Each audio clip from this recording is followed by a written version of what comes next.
Probably OBS. Yeah, it was OBS. It's always It OBS. is. Yeah. It is. It's been resetting my mic every week. Same. I'm just like every time. So hello everybody and welcome to Tyranny of Dragons. We're back, baby. Welcome to not only to all of you but to my wonderful players. It's good to see all your faces again. How are all of you? Hey. Good. No complaints. Good. We're good. I'm great. Yeah, Amala, you can tell is sporting her green screen hair, and by the way, she chose that background picture. So don't yell at me if you don't like it, or you have a hard time distinguishing the background from her hair. That's all her. Get in the Magic comments. hair. Get in the comments. Magic. Get in the comments. Get in the comments. Get in Let the us know how you feel. Yeah, I can see through her head. I am just an enabler. She said I'd like to do this, and I went okay. So that's my full part in it, and I'm happy to be that person. So welcome everybody. It's so good to be back. It's been 2 weeks, but guess what? We're going to get into it because our players not only are on their way to Baldur's Gate as we speak, but they are also leveled. So the first thing we are going to do tonight, after announcements, is we are going to roll some hit points, and then we're going to jump right into it. And since we have been gone for 2 weeks, it's going to be I'm going to try and make it a fairly easygoing, kind of get us right back into the groove of things. Because guess what? Our first announcement is next week there's no streams. So next week, most of us are on vacation for various things. I will be celebrating my anniversary and music fest at the same time. So that should be fun where I live. And again, most of us are going to be out in different corners of not only the country but of the world. So there will be no streams at all next week on this channel. That includes my Thursday game as well. Who's going abroad? Matt. It's not abroad. It's up north. Another country, at least. Oh yeah, Canada. Yeah, Gotcha. Canada. Oh wait, Yeah. wait. Is overbroad overseas or just another country? I thought that was another country. I always thought it was overseas. I could be To the wrong. internet. I think spiritually it's like going abroad as you're going like over the ocean. But yeah, Okay. it's another Yeah, that's country. how I've always felt too. He's going to foreign lands. It's going north. Really or- north. In or to a foreign country or countries. There you go. Ah, so I am going abroad. There you go. Nice. Yeah. The internet is Yay. 100% true. It never lies. I was right I was right mistakenly. It happens. But yeah, even I was confused about it for a second there. But yeah, most of us are not going to be here, but we will be back the following week. But we're still I'm super excited. You guys are on your way to Baldur's Gate, so that's going to be fun. We'll see what happens, tonight. Second announcement. Once again, these are some amazing, not just amazing players, but just amazing people, amazing creators, amazing authors, amazing voice actors. They all do amazing things. So please, please, please celebrate them by following all of their things and supporting all of the things and buying and purchasing all of the things, because damn it, these people are awesome. And if you don't, I'm gonna hunt you down. No, joking. Kind of. So, but again, these are amazing people. During the break, you will see all of the amazing things that these folks are doing. Check out their websites, check out their Twitch channels, check out their books, check out all of the things, because damn it, they're awesome. I get the privilege to not only DM for them, but I get to share them with all of you, which is my biggest goal of actually creating players and creators, is just to share the amazing people that I know with all of you. So please celebrate them and support them. All right. So with that, I'm keeping it short and sweet today. We are back for another session, Tyranny of Dragons.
I'll be back.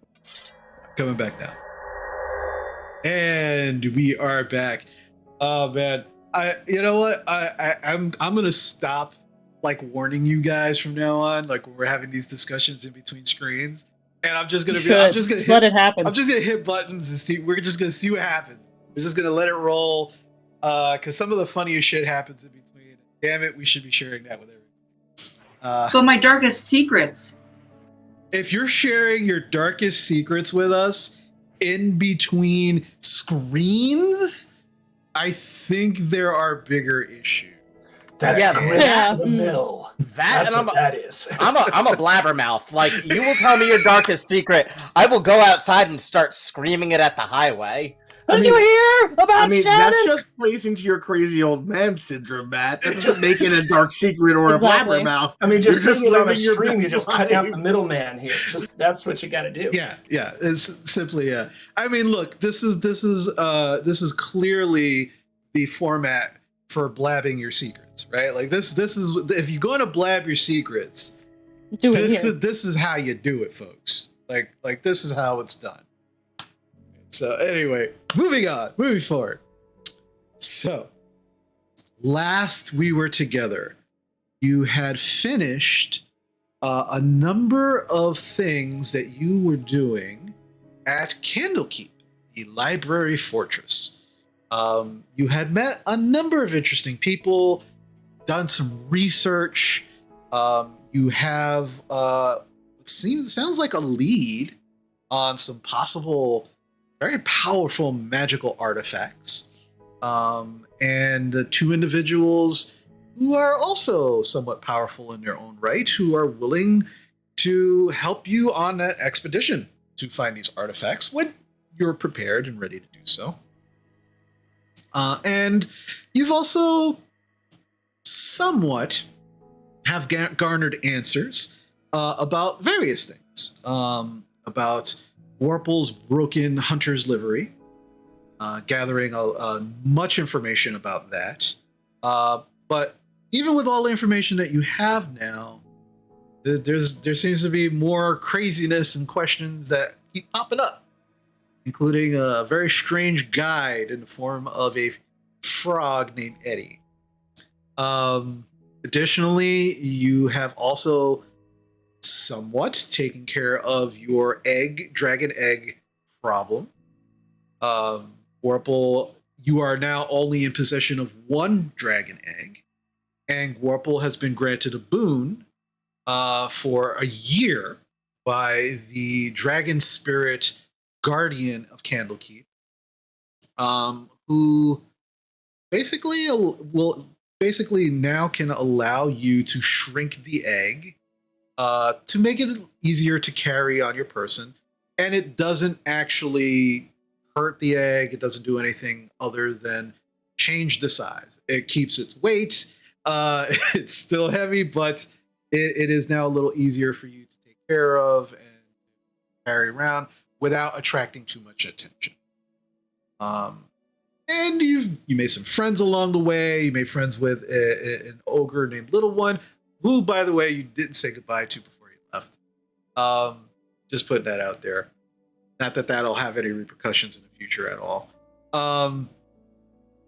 And you are currently now on the boat that was granted to you by Antharr Froom, making your way back towards Baldur's Gate in your actual mission that you have undertaken of trying to find out more about the Cult of the Dragon, where they are headquartered, where their ill-gotten goods are going.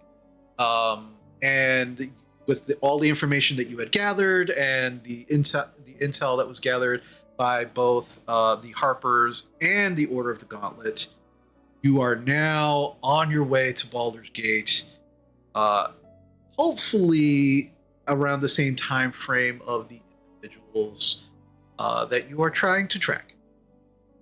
Additionally, your two brand new Harpers, Amala and Basha, you also have a somewhat mystery to unravel about two Goliaths and a child tiefling that seem to be going from place to place, possibly using magic to get there faster than they should be able to get there. And that's something that you might be interested in taking care of, as the last time that these individuals were seen were just outside of the southern gates of Baldur's Gate in Little Kalimshan. So currently, you are on the boat. You have just set sail, and you have right now. You still have your horses, which are being taken care of on the boat, and the captain comes over. And he's actually at the helm at this moment in time. And just as a reminder, he's a human, probably in his early to mid 50s, kind of like a very long brown, beard, scraggly brown with bits of white in it. His hair is, you can see that he tries to keep his hair well kept, but being on the water, he just kind of stopped. So he's just wearing kind of like a rag over his head to just kind of keep it out of his face, and just simple sailor attire, simple clothing, just very loose and billowy, giving him the ability to kind of move around very freely at will. His crew is also similarly dressed. And as you are now beginning to set sail, he actually kind of like addresses you all as a group. And as a reminder, his name is Captain Elias Litwiller. And so as he kind of addresses, he goes, "All right, so yes, as you all know, I'm at your disposal as far as Master Froom. His instructions were to be at your disposal. So myself and the crew were at your command. I know we're on our way to Baldur's Gate, but please forgive my ignorance in this matter. But I am not sure which of you I should be addressing concerning matters of where we're going and where you'd like us to go and updates and things of that nature. Should I just address all of you? Or is there an individual that I should be addressing? A leader of sorts?" I'm I staring point at to Eddie. Drovar. Oh, you point. I don't think Eddie's with us. He has to appear every few days. Oh, never mind. Yeah. Ooh, I'm sort of staring at Uh, Drovar. I mean, we're a group. I am technically the only member of the Order of the Gauntlet here. So if you want to report to me Right, as one it's him. person, Yep, there we go. also I take notes, so it's probably best Even better. you tell me. All right, very well, very well. So yes, Master Warble. So essentially, it should take us about 3 days, given good and fair weather, to get us to Baldur's Gate. Once we get there, we will be docking at the docks. Have any of you ever been to Baldur's Gate before? All right, so I don't believe so. so interesting.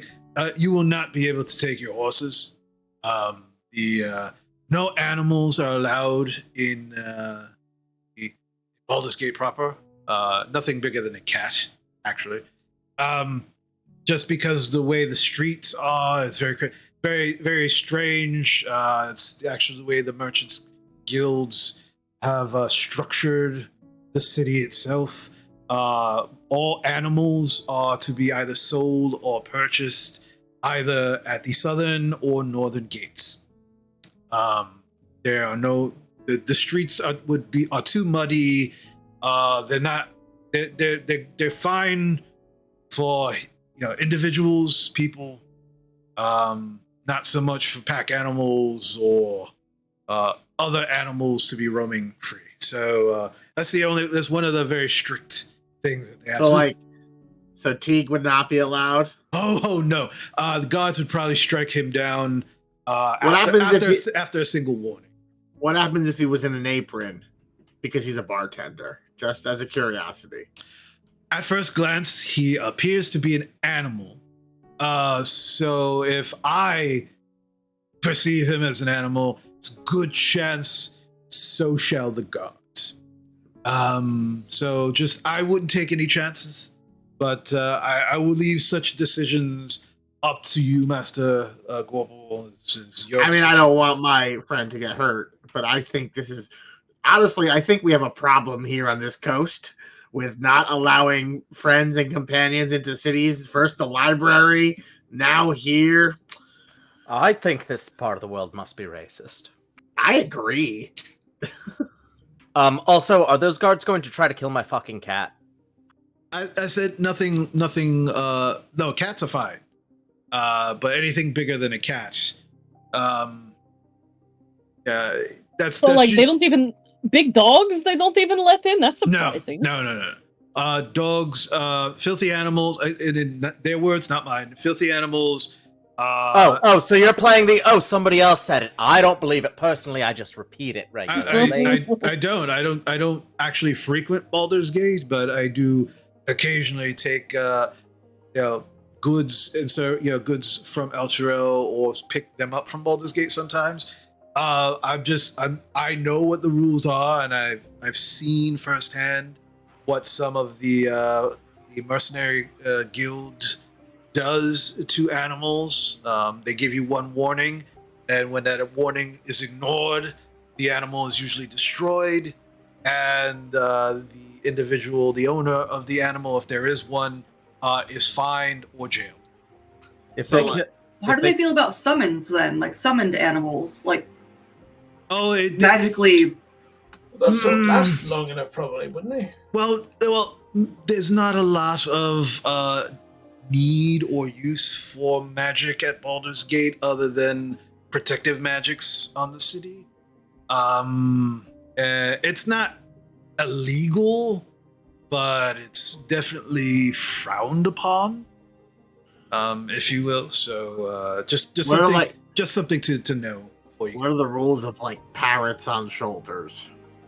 Oh, the animal, yeah, parrots. Again, they're smaller than a cat. Yeah, again, anything larger than a cat will definitely attract attention. What if it's like a fucking horse? Do they not use horses there? Yes, as I said, horses are bought and sold in the southern or northern gates.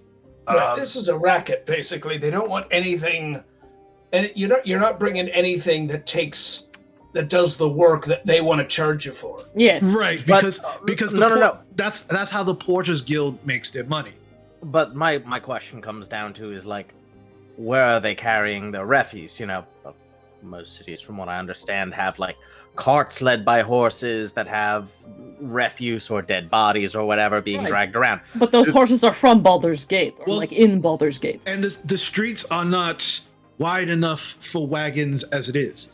So they do have janitorial services, individuals. They have the Porters Guild actually carries around goods for people. You hire porters to carry goods around for you, and depending on which way you're traveling from, either the north or southern gates, you would have the porters bring your goods to one of those gates, whereupon you would have your horses or pack animals waiting for you, or purchase them there, and then you would be on your way. Okay, last dumb question. Yes. Are they going to shoot Gwarple? I don't see why they would. He's humanoid in nature. Well, Teague's bipedal. He is not humanoid, but at first What glance, if we put an outfit on him? He and has walk an him in? apron. He's a skilled bartender. I mean, it needs a little more than an apron. the captain puts his hands up. Is like, what you make whatever decision you would like. My job is to be at your disposal. I am just giving you I the understand. advice They're of racist. We figured it out. Sure, that's fine. But you don't have to we're convince splitting me. hairs here. Can we, assume we're not bringing any of our friends in?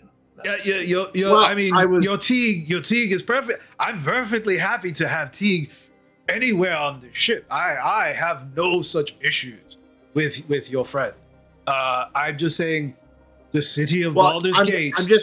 I'm only just trying to think, because I imagine, kind of like gesturing to the group, we're gonna spend time scouting outside of Baldur's Gate, because we're gonna want to see them approaching before they get there, and figuring that out.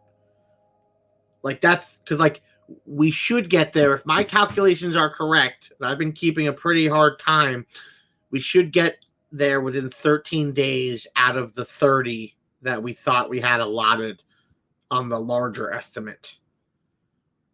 All right. But there was always a possibility that they were going to leave early. It wasn't like we knew they were leaving on 30 days. Correct. We've used up more than half the time, so now we should be looking. I'm not sure we should be looking for folks coming in. I think we should be looking for the group that's about to leave. But the thing is, sorry. Oh, no. I was just going to say, I mean, that kind of leads me to my next point, which is the contact you're supposed to meet. Master Firm's contact is Akin Selen. He's the he runs the Fool's Hope Haven out of Blackgate, which is the northern gate, where all the caravans depart from if they're going north. So that's the person, when we dock, that's the person you should be going to see as soon as you can.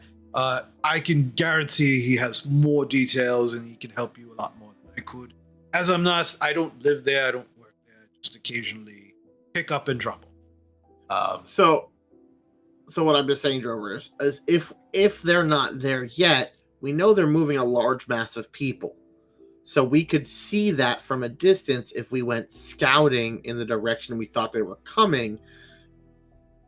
Right, but this contact's going to have information about something that big getting organized, right? So we should check with him and then do some outside reconnaissance, because we don't know what we're looking for quite yet. Well, he might have a face or two. It's like, well, there's a particular half elf with a red scarf, and it's like, oh, okay, we'll keep an eye out for that guy.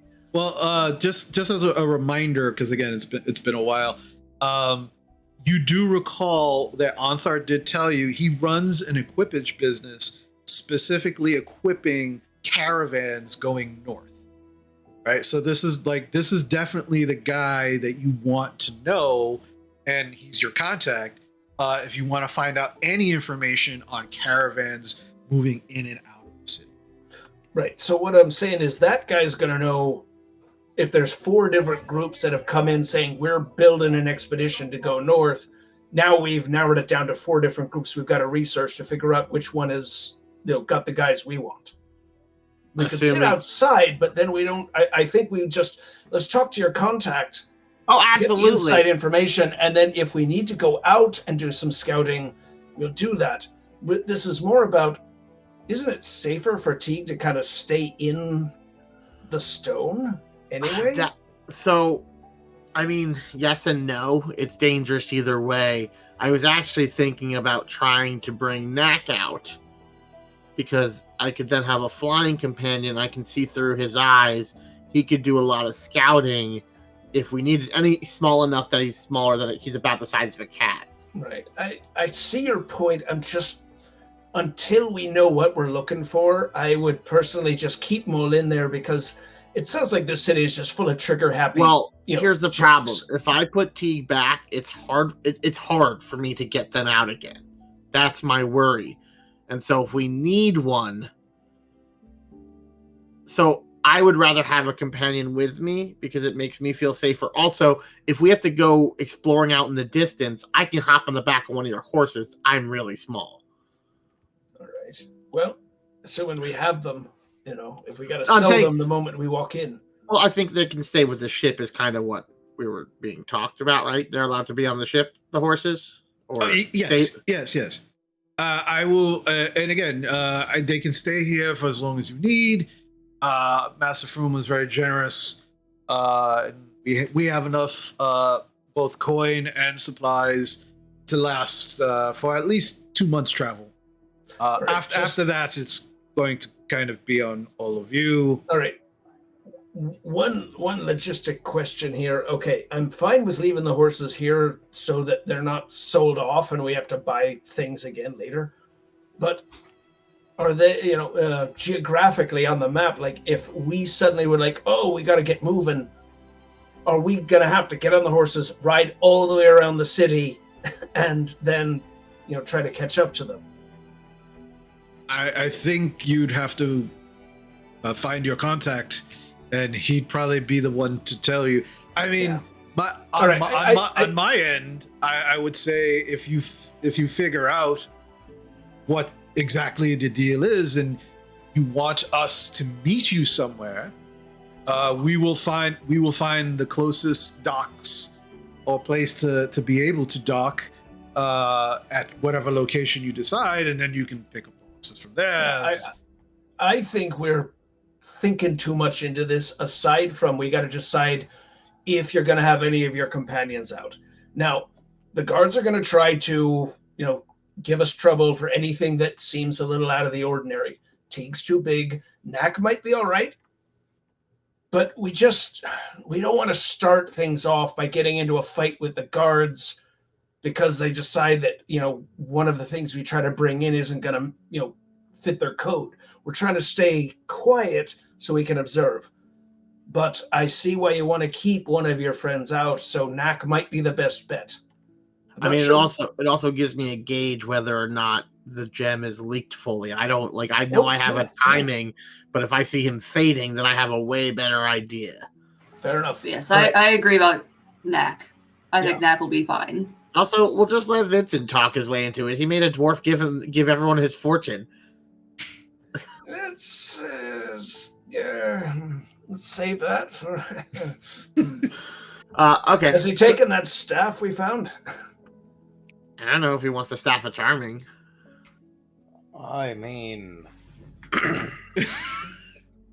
you might have to unattune to something else, buddy. Oh no, I can't create a smoke screen anymore. I mean, that was really useful. So. It was, but I feel that staff would be far more useful. I think it really fits your look. I think it makes you look regal, especially with that outfit you have. Like, you could look like a prince. Now we both have staves too. Yeah, but he has a 100 gold silk outfit with this like golden staff, which is completely disguised to look like my tattered fucking robes again. By the way. Well, at least you're wearing clothes now, Vincent. Yes, I'm happy to know you have clothing on this time. Look, to be fair, there's nothing underneath the robe. And it's not like I'm tying it off. There's never anything on underneath the robe. That's the whole point of a robe. The robe is the thing you have on. So then I guess over the next night, I guess, Basha, if you'll watch over me, I'm going to attempt to bring Knack out, and it's going to take effort, and I should be okay. Think I got it, but it's going to be rough. I will watch. Okay. So, All right. yeah, I guess. Fair enough. Yeah. All right, but again, just I am at your service. If at such time you dismiss myself and the crew, I will happily take the ship and your horses back to Elturel, and they will be kept there for you until such time as you retrieve them. But if you need us to continue serving you in any capacity, just make sure you let us know where you'd like us to meet. But until we hear back from you, we will. Once we dock at Baldur's Gate, we are going to stay docked until you let me know specifically what you would like us to do. I know far down the road, because we, again, don't really have a timeline, we're eventually going to want to go to Water's Deep. But I know that's really freaking far. We could, if you need us to go to Waterdeep, we could meet you there. They have docks. I mean, maybe if you could figure out what kind of timing and funds it would take to plot that course, because if we were needed to go with you, we could, because I know you said you only have about 2 months of service with us.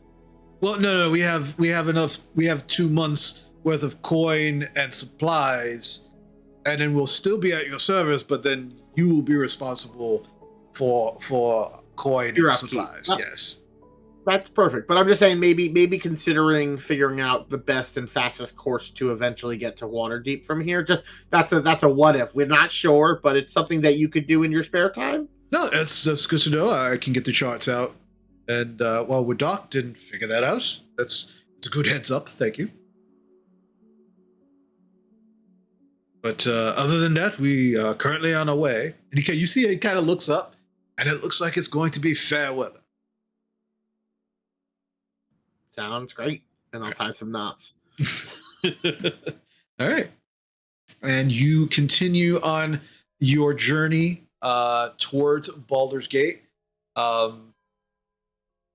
Is there anything that anybody would like to do in between now and actually reaching Baldur's Gate? Now is the time to do that. Imala at one point is going to look at Gorple and be like, Gorple, would you mind if I kept Talon? Oh, I mean, it kind of like reaches into his fucking golf bag full of weapons. He goes, yeah, I mean, it was Bocek's, but he, I was just using it kind of in his honor, but this sword is way, and he kind of like flips around the fucking jeweled fucking short sword. This way is way more my speed than Talon ever was. As the wind blows in the distance, give the paladin the sword. What? Bocek? Okay. Weird. Yeah, and I hand you this like fucking jeweled fucking scabbard. I think Talon had like a really nice looking scabbard that it came in when we found it. Yeah. And I passed it along to you. Well, thank you very much, Gorple. I do appreciate it, and I also will wield it in Bocek's honor. Also, it'll let you use your shield. Yes. Because your sword's too big. Yes. Choose to use big weapons, which is crazy. Well, I'm a big woman. I mean, in my opinion, everyone's a big woman. I mean, fair. Everyone, even Drovar, is a big woman. Good to know. Well, I do have a resemblance to my Aunt Ethel, but It's the same fine beard. the It's beard's the the same same beard. Yeah. texture. Yes, that's what people mistook me for her occasionally. Yeah. I give Mask of Many Faces to give me a huge rack and a dump truck, but keep my face as regular. Well, it's a good look for you. Vincent. I didn't know that you were ready to have children, but good on you, buddy. That is what happens to mammals. Well, yeah, he's trying to attract a mate. Can't you tell? Don't know. Is it working? No. No. I don't know. Honestly, it didn't do anything for me. How much money you got? Oh, never mind. I know you got nothing. Forget it. No property. No property. I'm done. All right. Yeah. So watch over me tonight if you don't mind. I will. I'm gonna try to get Knack out. Also, I'd just like to add the thing that I'm going to be doing during this trip. Very obviously, I'm going to be copying all the spells from the spell book that I got into my spell book, as long as it takes. Okay. Just so you know, like what you received is a fully functioning spell book. Also, True. So I already have it. That's fair. So yeah. you do have it, but if you want to transcribe everything into Yan just so you have a backup, that's perfectly fine too. Basha might be extra cautious just in case something happens. She's like, I will never let anything happen to Jan, but if something happens to this copy, Right. Okay, that's not. Or someone's like, stick it up and give me your spell book. I throw them the fake book. It's better. Well, you could definitely store the other spell book in a bank or someplace so you always know it's like, okay, I've lost Jan, but I can get back and get that spell book. Then I've got something to work with again. Or So once you copy all the spells into Jan's book, that's a great gift for your daughter when she's like 3. Ooh. No. She is not more than 3. Not Oh, 3. okay. Sorry. I was fully an adult at once, so I get confused sometimes. That book's got Fireball in it, I think. You know. Yeah, so she needs that. That makes sense. Basha, you hear in your mind, why is he talking about something happening? I don't. I hope it will never happen, Jan. Don't worry. I wouldn't let it happen. We will sacrifice other book before you. I mean, obviously, but this talk of something happening to Jan is very disturbing to me. I don't even know why he would bring it up. Is he okay? Like, did he come back from the temple with the hags, like, with his mind intact? Do you know if he's fine or not? Drovar, is your mind intact? Jan wishes to know. Did you come back from temple with hags changed in some way? He is wondering why you are suggesting something would happen to him. He is very saddened. Is he? Yes. I'm fine. No, I was just, Rio. We're fine. We're fine. Sorry, Okay. I'm used to dealing with that damn bow that Gorple carries. Yeah, Jan is much more pleasant than Bull. Sure. Yeah. I think you should keep an eye on him. I will, just in case. I will. You never really explained what's a yawn.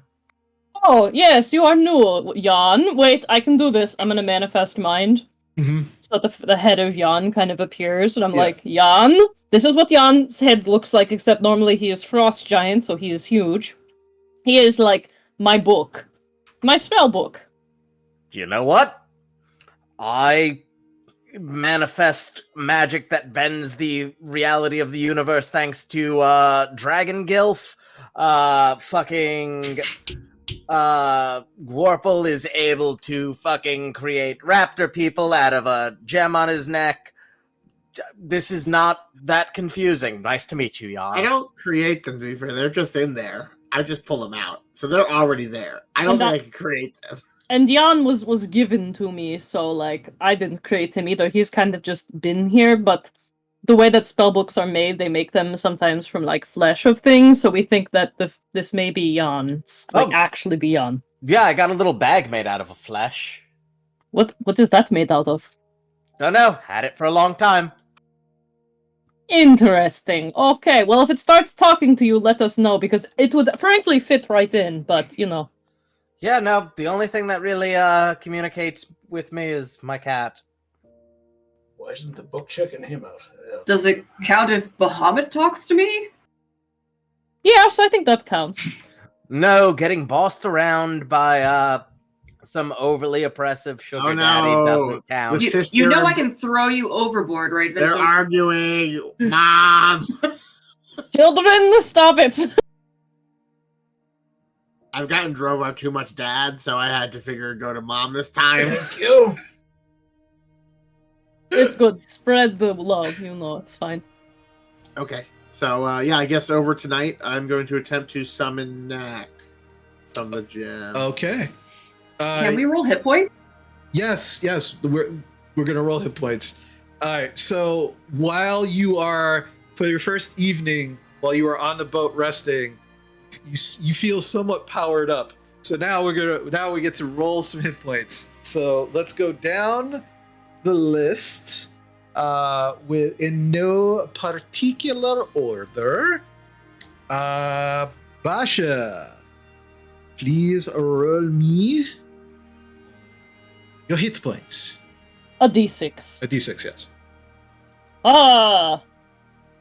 Is it the digital dice this time? Oh, it is. It's going to take an hour. I should have changed it. Ah! It's doing that, like, really slow pixeled, like, moving across the screen. I'll let you know when it lands. Okay. That's fair. You can use digital dice or of actual physical dice. It's up to you. And as a reminder, you can re-roll. Oh, it's only a 1. You can re-roll. Let me turn off the digital dice first. Yes. And you can now use a physical die. Everybody can re-roll once. Rolling 1 for a hit point sucks.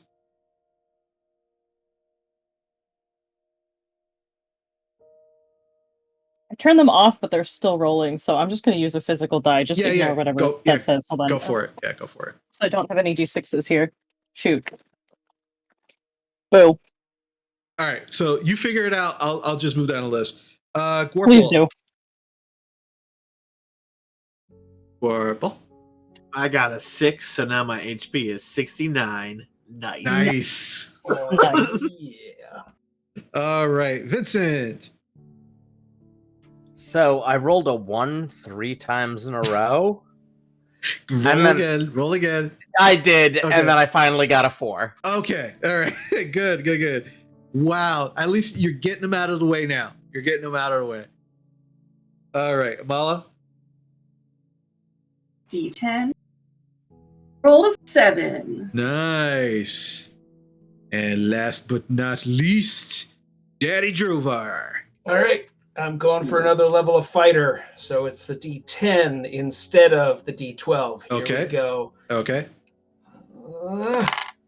Cocked. That's a 1. Okay. All right, we roll. That's a 5. 5. Okay. Nice. Right down the middle. Okay. All right. I should mention I took another level of cleric. So Another level of cleric. Okay. Basha, what'd you get? I got a 6 on the physical Ooh, die. Nice. So we're going with that. Nice. All right. There's some really good numbers there. That's On the Basha dice that I haven't used in like 6 months either. Should probably keep those close by, just in case. All right. So the first evening and day of travel on the boat, you feel a little empowered, much empowered, as your hit points raise a little.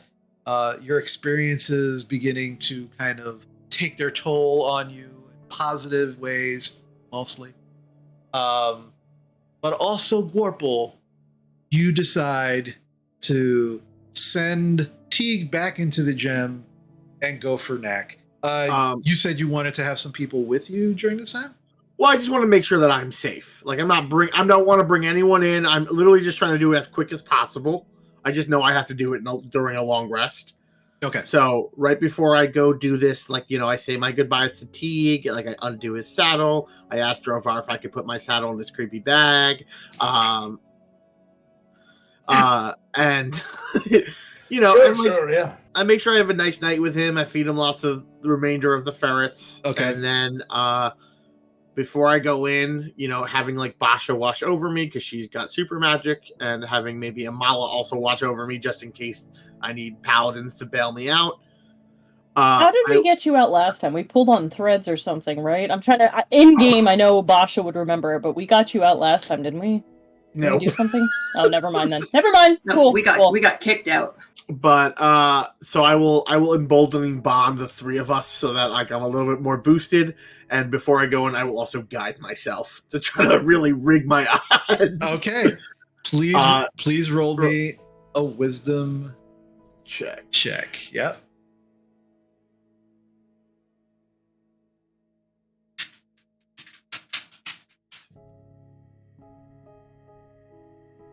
Oh man, that's literally only a 14. Unless there's a group inspiration I can use. I got a total of 14 and I need a 15.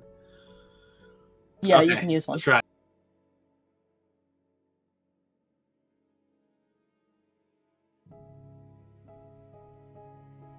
All right, that turned into a 20 thanks to the power of my friendship. Yeah. Shit. Good. Yeah, that was really good because you're on a ship. Yeah, that would have been interesting. All right. So you sit down after you said you've fed Teague, you've kind of brushed him a little bit, kind of getting any of his black flaky scales, kind of making sure that any of the really nasty ones are taken off. No longer saddled and ready to go. You sit there, Amala and Basha. You just kind of sit watch while he's kind of doing this. How are you? Is there any preparation that you are doing? So I think Gorble kind of like I'm at like do we sail on the river at night or do we kind of like pull over and take a side? Oh no, you're sailing day and night. Okay, cool. Yeah. I mean, I think he kind of like finds like the front of the ship, whatever the fuck that's called, the bow, I think. The bow, yeah. Yeah. And so he kind of like sits at the edge, like letting the wind and like the smell of the water kind of, and he'll like make sure that he's like safe, look around, and then like he'll kind of take that moment to like really concentrate, especially now that he's starting to like come into his own, like understanding this like role he now has to fill. And he'll kind of be like, all right, that Drover has a point, that like not having Teague, putting him back in. And I think Warple kind of sees this as like, there's a time limit that this is going to last. So I might as well have these beings out and available in the world and not in the tumult while I can. And so he's like, if I can't bring Teague, him sitting on the boat is not helpful to anyone, to him. And so he's kind of like, well, then I want to bring someone else out so that we still have the assistance in case we need the eyes of the sky, in case we need our friends. And this will help, our group, the pack that we have, grow. And so he kind of like focuses on that, focuses on his connection with Amala and Basha, like that bond that he now feels. And like the guidance of like the natural world around him, being in kind of like in this watery environment, which makes him feel a lot more comfortable. Kind of just like lets it go with the flow. And he's like doing his best to not like fully go into the gem. It's like he's kind of like, because he knows that like that full astral pull is really what fucked him up. And so now he's kind of like doing his best to be like, put Teague in, and in that motion kind of get Knack out. Okay. And like trying to do a little bit lighter of a touch because he doesn't want to fully go in because he knows that that's can be harmful. Okay. So at this point in time, while you're doing this, Gorple, it's already evening. The stars are out. You can actually see the moon. The moon is partially full, and the moonlight is actually kind of glistening on the water. And Amala and Basha, as you are watching Warple kind of sit there, and Teague is kind of like not nuzzled, but is kind of like standing next to Gorple and is kind of like leaning his head slightly on Gorple. But the both of you can only see their backs. They're not facing you. They're kind of facing towards the water. And as Warple begins to concentrate and begins thinking of all of the things that are currently happening, what might happen, the two of you begin to watch as out of nowhere these very dark clouds begin to form just above the ship. And they just seem to coalesce. Like there's like, you can see little bits and pieces of cloud, which is normal. But you watch as they begin to attract towards each other, and they start forming these kind of black clouds that are now just kind of like above the ship. And as you look, nowhere else are these clouds. These clouds are just above the ship. The crew that is currently out on the ship now. The captain has gone to bed. The first mate is currently driving the boat. He's currently in one sailing. But there's like a limited crew of probably about 4 people, including the first mate. And they begin to kind of like look up, like very, very nervously. The first mate is just kind of like looking around. You just watch as he signals to 2 of the crew, starts talking to them in very hurried, hushed tones. And you can see that they begin to kind of like pull some of the sails, make the sails half rather than full like they were currently, in anticipation of a possible storm. Because these clouds just came out of nowhere. Now the wind is starting to whip slightly. It was currently calm just a few moments ago. The 2 of you have a pretty good idea of what's happening.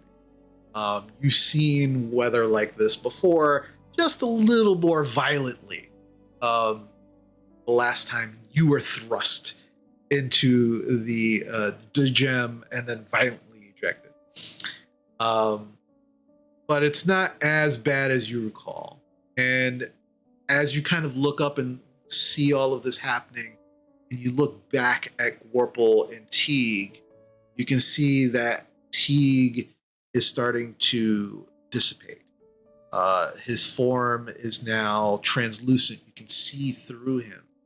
And some of those clouds seem to be kind of like attracted to the body and begin to kind of like almost like a very like a mini vortex begins kind of coming down. And you watch as the incorporeal body of Teague begins to get sucked up into those clouds.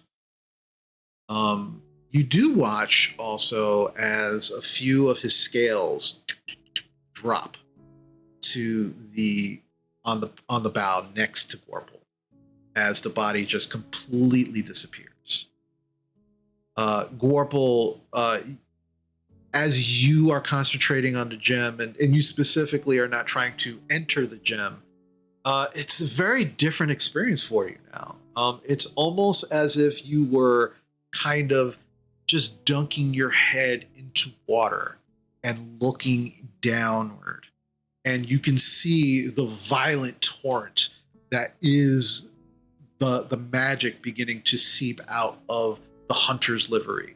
It's still there. It is just roaring winds, dark black clouds, lightning, rain. You're seeing trees torn from the ground. You can also see the dozens of spirits just kind of flying around randomly through this chaos. And as you are focusing on Knack, you watch as one of the spirit lights, a bright red one, comes shooting towards you. And as it does, you feel like you kind of like are sticking your hands out to grab it, but you don't see your hands. And as you do, you feel the warmth of Knack in your hands. You begin to pull Knack forth. Before Knack takes corporeal form, however, Basha and Amala, you are intently watching what's happening with Warple. You can see that the vortex that just sucked Teague up begins to kind of envelop Warple slightly. It doesn't look like he's being pulled into it, but it's just swirling all around him. And as you're watching him, you see something begin to take shape on the top of his head. And as you look, you kind of like have to squint a little because it's very, very tiny. You see a frog. And it's not corporeal. You can see through it. It's kind of translucent. Much like Teague was as he was becoming incorporeal. You just see a frog. It's just kind of like sitting on top of Warple's head, but it's facing you. And it's just kind of sitting there, much like any frog would. And it just kind of lifts up one of its hands and goes. and then begins to vanish. And as it does, you watch as the vortex surrounding Gorple lifts away from him. And as it does, you just watch as Knack just kind of flies out. It from your perspective, it looks like it just flies out from his chest, Gorple's chest. And as it rises into the sky, the vortex continues upwards back into the black clouds. And the black clouds begin to dissipate. Stars begin to shine once again. Moonlight now shining down on the ship, the water. And you just watch as Knack just kind of comes over and lands on Gorple's shoulder. And Gorple, you come out of your trance. Whoa. To have Knack already corporeal on your shoulder. Much like Teague, there are some of Knack's scales have this kind of like black edging. Some of it looks a little like worn and ashy. But Knack seems fairly fine. I'll reach into my bag and I'll kind of toss another ferret into the sky. Immediately, Knack just goes after it, grabs it, and then I'll kind of hold out the ogre gauntlet so he can like dig his claws into like landing on. Yeah, it's just like a falcon's gauntlet. Yeah, just right onto the gauntlet, and you just and like a spaghetti just slurps up the rest of the ferret, and just kind of looks at you. I just nod. So, I didn't go fully in this time because I knew that it was going to be super dangerous, and so I just tried to edge the what's it called? Just kind of go, kind of reach in, almost like I guess like a pond, like if you were trying to reach in to grab a fish or something. So I could kind of see what was going on in there, but I didn't like fully go in there. It was like, I guess, some of you humanoids would compare it to like looking into like a fishbowl. It was weird, but I think I saw the storm, and it's bad. I saw like trees being ripped around, and the spirits there. It's just terrible.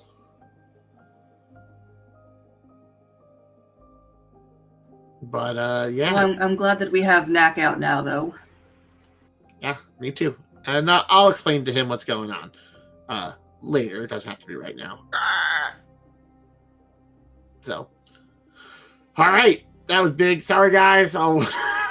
Yeah, you can see it looks like they're panicking. The first mate is just looking very confused up at the sky now. It's just like, all right, full sails. And the crew goes back and they just kind of start pulling the sails back down. They look very confused, but they do it, no questions. Very, very dutiful and very quick. Like they've been at this for some time. Very professional. So you now have Knack. Teague is back in the gem for who knows how long at this point. And Amala and Basha, you now see Teague is gone. Knack is there. Warple seems fine. And I'll collect up the scales and I'll kind of like tuck them into another pouch. Okay, no problem. Well, I must say that both Teague and Knack know how to make a fine exit and entrance.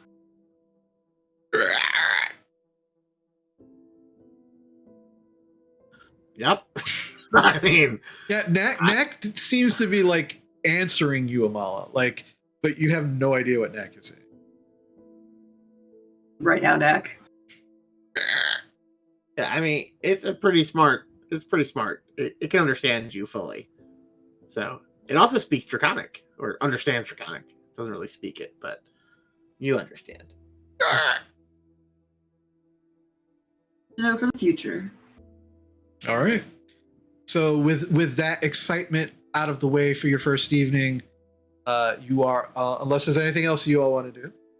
So over the night, I will just fill Knack in essentially on what's going on and like why like Baldur's Gate and how he has to like behave and be on my shoulder, while we're in the city and like kind of pretend to be like just like my shoulder bird. Like, I Yeah. gave him a rundown. He has an intelligence of 8. He'll listen if he wants. He's an Yeah. adult. Yeah, he's got. You figure. You know what? Make a persuasion check for me. Actually, fuck it. Persuasion or animal handling, your choice. Animal handling always. Okay. Yeah, because Knack isn't as smart as Teague. No, they're the same, technically same intelligence. But you choose. 22. 22. Yeah. So you get the impression that Knack understands. Knack's going to do what Knack wants to do, but Knack understands what you said. Yeah, don't get killed. That's really the main goal here is don't get killed. All right. Yeah, and then I'll kind of chill out, and I'm good for the night. Okay. At night, I would like to attune to my new belt, by the way. All right. So, Yeah. So before bed, you take this belt and it's a little small for you, but as you begin to kind of like buckle it and put it on, you watch as it begins to grow, and it is now fit specifically to your frame, and it's very comfortable. Yeah, am I actually getting that staff, or do one of you need it? I think it was. Take this stick. I carry too many sticks. All right. What's it exactly called again? It's called Just charming. All right, just for writing things down. Yeah, it can also be used as a magical weapon. Yeah, honestly, it's going to spend most of its time on my back since I want to be able to use my rapier and shield, but while it's on my back, as long as it's attuned to me, I can use its additional function. I mean, you can use it. You can use the staff one-handed technically. Oh. It's versatile, so it's a D6 one-handed or a D8 two-handed. Oh man, I'm getting weird. I know. Listen, I know you don't really know how to fight, but just to give you some personal advice as your personal trainer, you can just use that one-handed because you're a big normal-sized person. Oh, I'm actually really good at fighting. My sword tells me what to do, or whatever weapon I'm using tells me what to do, as long as I spend enough time with it. I think he has a weapon that talks to him. He fits right in. Nope, they don't actually talk to me. It's more if I spend... I'm really bad with a weapon I've never used before, but if I spend a great deal of time concentrating on a weapon, I become very good with it. Okay. Yeah, Gorple seems very confused by this conversation. I was like, I don't think that's how training works, but you know what? Live your best life. All right. So Vincent clearly trying to attain Gandalf fighting status. No, because my shield is so much cooler than any sword I could ever get. That's true. Yeah, that's true. Getting close. But you are all able to take a night's rest. You wake the next morning with a long rest. Anybody who wishes to talk with the captain very clearly just lets you know everything seems to be smooth sailing at this moment. Looks like you'll be getting to Baldur's Gate on time. But the captain does warn you all that the weather, once you reach Baldur's Gate, it is definitely going to turn foggy and rainy because that is the weather system of Baldur's Gate. And there's not much you can do about it. It's just the way it is. But just to be prepared for it. But currently, everything seems to be fine. Does the captain have a map of the city? Captain does not have a map of the city. He has a lot of charts, sailing charts. But Okay. I was just curious if he had an idea, so we could kind of get an idea of what we're getting into. He does. Don't Yeah, but he does tell you. He's like, I mean, well, it just when you get there, the city is a big crescent. It's so when we dock, it just kind of it's circular. But but Black Gate is to the north. That's where your contact is. And then the southern gates are obviously to the southeast. I was going to say, don't worry, Gorple. As soon as we get in the gates, I'm sure someone will sell you a map. Considering how this place sounds.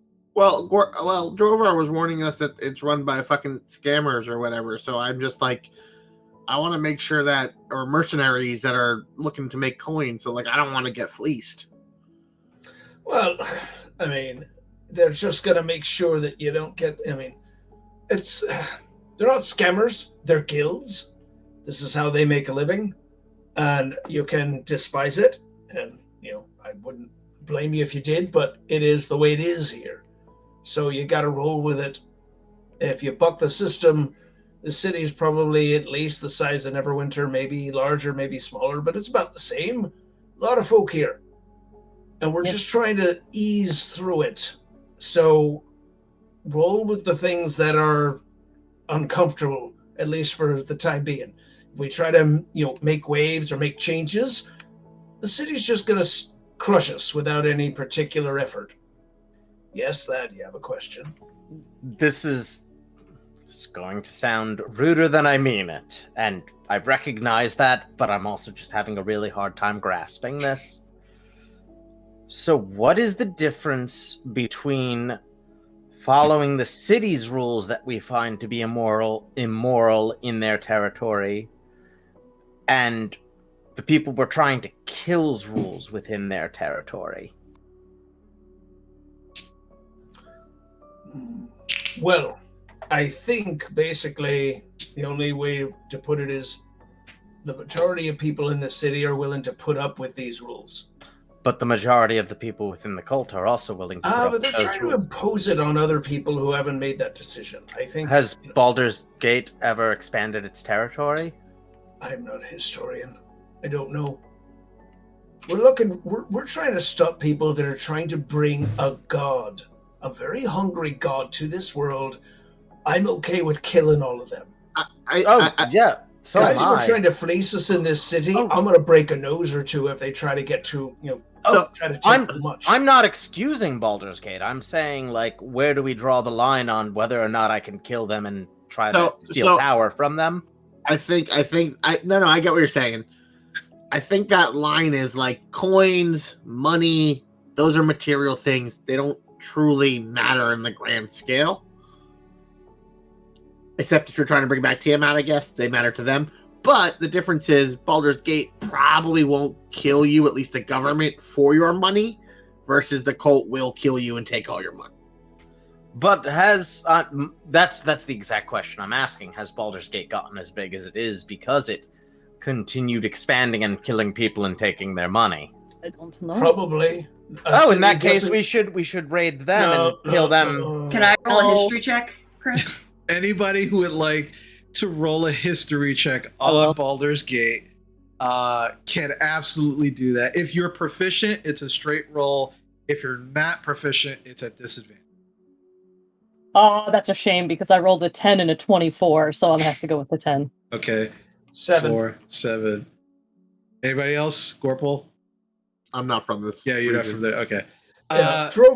Drover is just like, I don't know what the history of the city is. There's probably a whole lot of people who died in the making of the city to get it to the size that it is that really wish they hadn't died. Yeah. And So then why don't we just treat the city the same way we treat the cult? Oh, wait, I figured it Because you out. panned. Figured it out. Aha. I just think out of it. Because everyone dealing with Baldur's Gate and going into Baldur's Gate has agreed to a social contract. I learned that in Port Nazaru, which is that when you do these things, when you enter cities and you enter the social and civilized life, you're entering a social contract of like, hey, don't stab me because I'm in your city. But like, if I can get one over on you for money, it's cool. But you don't have those social contracts in the wilds, and the cult doesn't impose a social contract on people. It just takes without asking. There's no like, hey, come do this. Unless they've converted you, and then it's a different story. But There's a lack of consent. But like Greenus, for example, there was no social contract made with that dragon and that cult attacking and sacking them. They just did it. haven't heard that term before. All right, I'll work with that. Yeah. I'm fucking that frog's smart, man. I mean, I had to learn it. I came from a tribe of people who enslaved people and hunted them, and it was bad. Yeah, Like, why when do you think I keep asking you for advice rather than these other flesh bags? I mean, that's a flesh bag. Huh. I mean, It's kind of... Yes, that's what we all are. Okay. Interesting. Yeah, It is a neutral term. No, it's not. Yes, it is. It's not specifying any particular race. Nope. People are going to take offense if you call them that. You're going to get a fist in the face. I'm not saying mankind, because that's racist as shit. Yeah, technically the word humanoid is also racist. If we want to get... Exactly. Flesh bag is completely neutral. No, it's not. Okay, I think it's more neutral than these other options. Yeah, it is not targeting a specific Here, species. I got it. Can't just say people or folk. If we want to stick with the flesh theme, you could do fleshling, because flesh bag or flesh sack sounds terrible. But if you're like, hey, you're a fleshling, you got flesh and you're a person. So yeah, if Victor walks into a tavern and says, hello, fleshlings, everyone's going to assume he's like a mind flayer in disguise and kill him or something. Like, or somebody who's going to be easily parted from his money. Yeah, that. Yeah, by the way, I got this bag full of stuff. Money or stuff? Can somebody help me figure out how to spend it and what I should be buying? Well, because otherwise, all people fleshlings, the prices go up. All right. Yes. I mean, we learned that with the Smith. Remember, you pissed that guy off, and he was charging you like 500 gold for a suit of 25 gold. I'll tell you also, I don't think I'm not an expert on human dating customs, but nobody's really going to be up for a date with you if you call him a fleshling. It's true. I think most women or men would be turned off by that. Might not be your thing, but if it ever is, fleshling is off the table. Yeah. No. All right, I'll have to remember that. Meat bag it is then. I tried. How is that worse? I tried. We're moving on. I'm done. I'm done. Captain, are there good? Where are the good inns? Where are the good inns to stay in town? We need to stay in an inn, I'm sure, when we're there. I always stay on the boat. I don't actually stay. I have a perfectly good cabin here on the boat. So the boat is docked. I stay on the boat. I mean, you all could do the same, but I'm sure there's some taverns. Captain, our group of adventurers needs a impartial judge. Yes. I knew this was... What is the best way to refer to people without specifically referencing their species? Is it fleshling or meat bag? Or sack of flesh? We don't want to refer to their specific species. Right. I'm gonna have to agree with your friend Provar here that folk or people is a good way to go. When you start referring to flesh or meat, that includes incorporeal creatures. If you're just saying folk or people, well, right. I'm specifically referring to a group of individuals that have flesh. Right, but well, you're asking for impartial. If you start talking about flesh and meat and sack and bag, it either sounds like you're hungry, or that you have nefarious intention. And please don't misunderstand me. I don't think you have nefarious intentions. I think you are genuinely and honestly trying to figure out a neutral way to address a group of individuals, and I commend that. I think that's admirable, and you should keep trying that. But I don't think the way you're thinking it is probably the way that the rest of society might agree to. That's impartially, that's what I believe. All right, I turn back. Gorple, we're wrong. People are gonna hate us if we say that. I mean, I was yelled at because I apparently was rude when I was trying to help a guy, and I adjust the wig. It's all right. I convinced that person to give us all their money. I know, I but solved the problem. I get that. And I got their curse cured. That's true. Everybody came out a winner. But I created the problem because I didn't know better. So No, got a lot of money out of that, that's for sure. They created the problem. And you just showed me a direction where I could do a good deed. okay. Adjust the wig. Yeah. It makes him feel more comfortable. You know, the fleshlings. I forgot that you were wearing that wig. Yeah. I'm not attuned to it. I'm just wearing it. Yeah. No, Because good. it's truly amazing. Yeah. So I forgot 100% that you were wearing that wig. Okay. Only amongst civilized society, because I want them to know that I am also a civilized person. That's why I have a full wig. Fair enough. And so the captain seems a little disturbed by this whole conversation, but is perfectly like is still like there, like perfectly willing to connect with all of you if you wish it. But he seems to be like purposely staying out of the conversation, unless you address him. Imbala leans into the captain like, I can entirely agree with you. This is quite disturbing. He was homeschooled, right? That. I mean, Essentially, yes. All right. That's the only thing that makes sense. Can I roll a perception check to hear this? Yeah, please. He's not very socialized. I don't hear shit. What'd you get? 7. 7. 7. Okay. Yeah. No. You just kind of. It looks like Amala's just asking the captain a question, and just kind of conversing back and forth. He's like, "It's just. I mean, you should keep working with him. I mean, he's clearly like his intent is good. It's just his execution is lacking. So this is an improvement from what we had before, like a quite a big improvement. That's terrible. Yes, it is.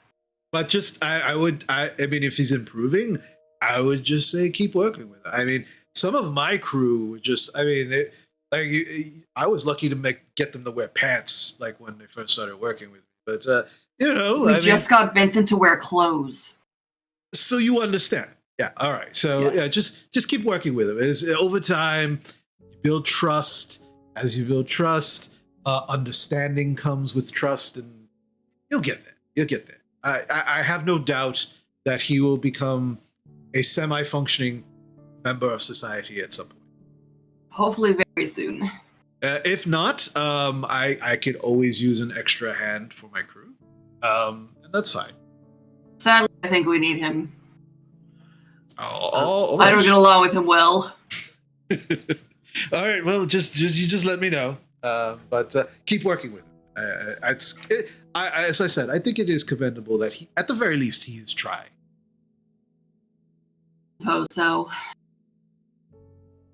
All right. So after this conversation, Gorpal. Do I know if there's any Shameless Brothers people in Baldur's Gate, like a guild house or anything? I would say you worked with them long enough. No, that you know that there is no Shameless Brothers. They're just Neverwinter. They're just Neverwinter. Yeah. They talked about expanding into other cities, but Baldur's Gate was never one of them. Waterdeep was one. Silvery Moon was another. Luskin definitely, because they could definitely make a killing in Luskin, but you've never heard them talk about Baldur's Gate. So I don't know if they have any contacts out here. Okay, not that you're aware of. Okay, cool. That was my only question. Okay. All right. So your second day of sailing on the waters goes without any problems.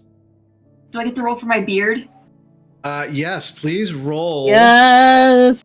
Please roll me a D100. Yes.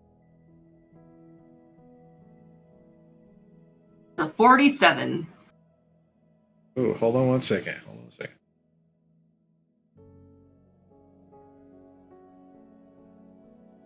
All right, so hold on a second.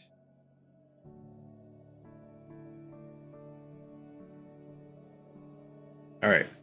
You wake up the next morning, and fortunately, or fortunately, I mean, depending on how you see it, you wake up.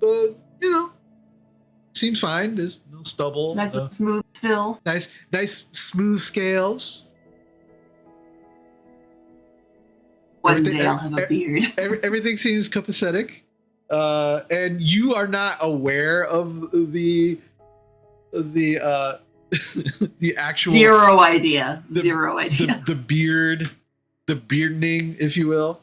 But yeah, today you wake up. It's a beautiful morning.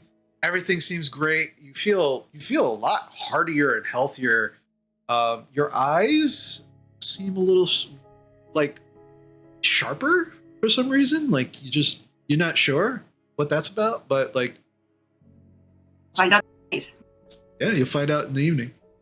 And so as the next day of your travel begins, halfway through the day, the sky begins to get overcast. A fog begins to roll in off of the waters.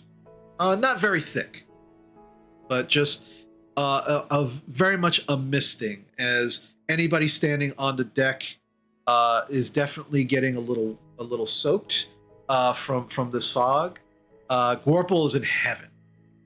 This is one of it's like the air is wet and it's amazing.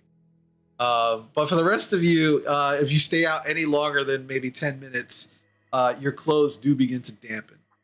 It is a wool hat. I am fine. Vincent left his silk inside, but nobody knows. I know. Just going commando, letting the feeling the water on your skin. Yeah, he's just standing like this on the deck. Yeah. I'm trying to get clean. I just found out water can be used for more than just cleaning and punishment.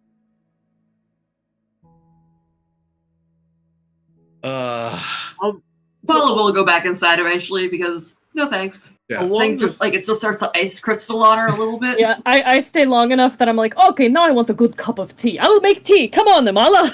Oh, if only it was Lovar, a I'll little make warmer. It's so cold out here, but it feels good. Yeah.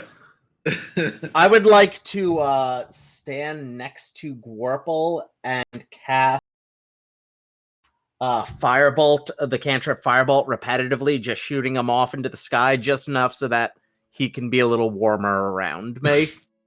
Okay, fair enough. It's nice. If only if it were like a nice balmy 90 degrees. That'd be perfect. Every now and then you watch as the mist actually kind of burns off slightly, and you see a little bit of steam every time Vincent kind of shoots off a firebolt. It's like tss, tss, tss. Does this boat like sail on wind power or rowing? How's it? Wind move? power. Okay. Can I climb to the tippy top of the sail? Sure, if you'd like to. I'll just kind of pull out my stolen spyglass that my stolen gotten from Greenest and never returned. Okay.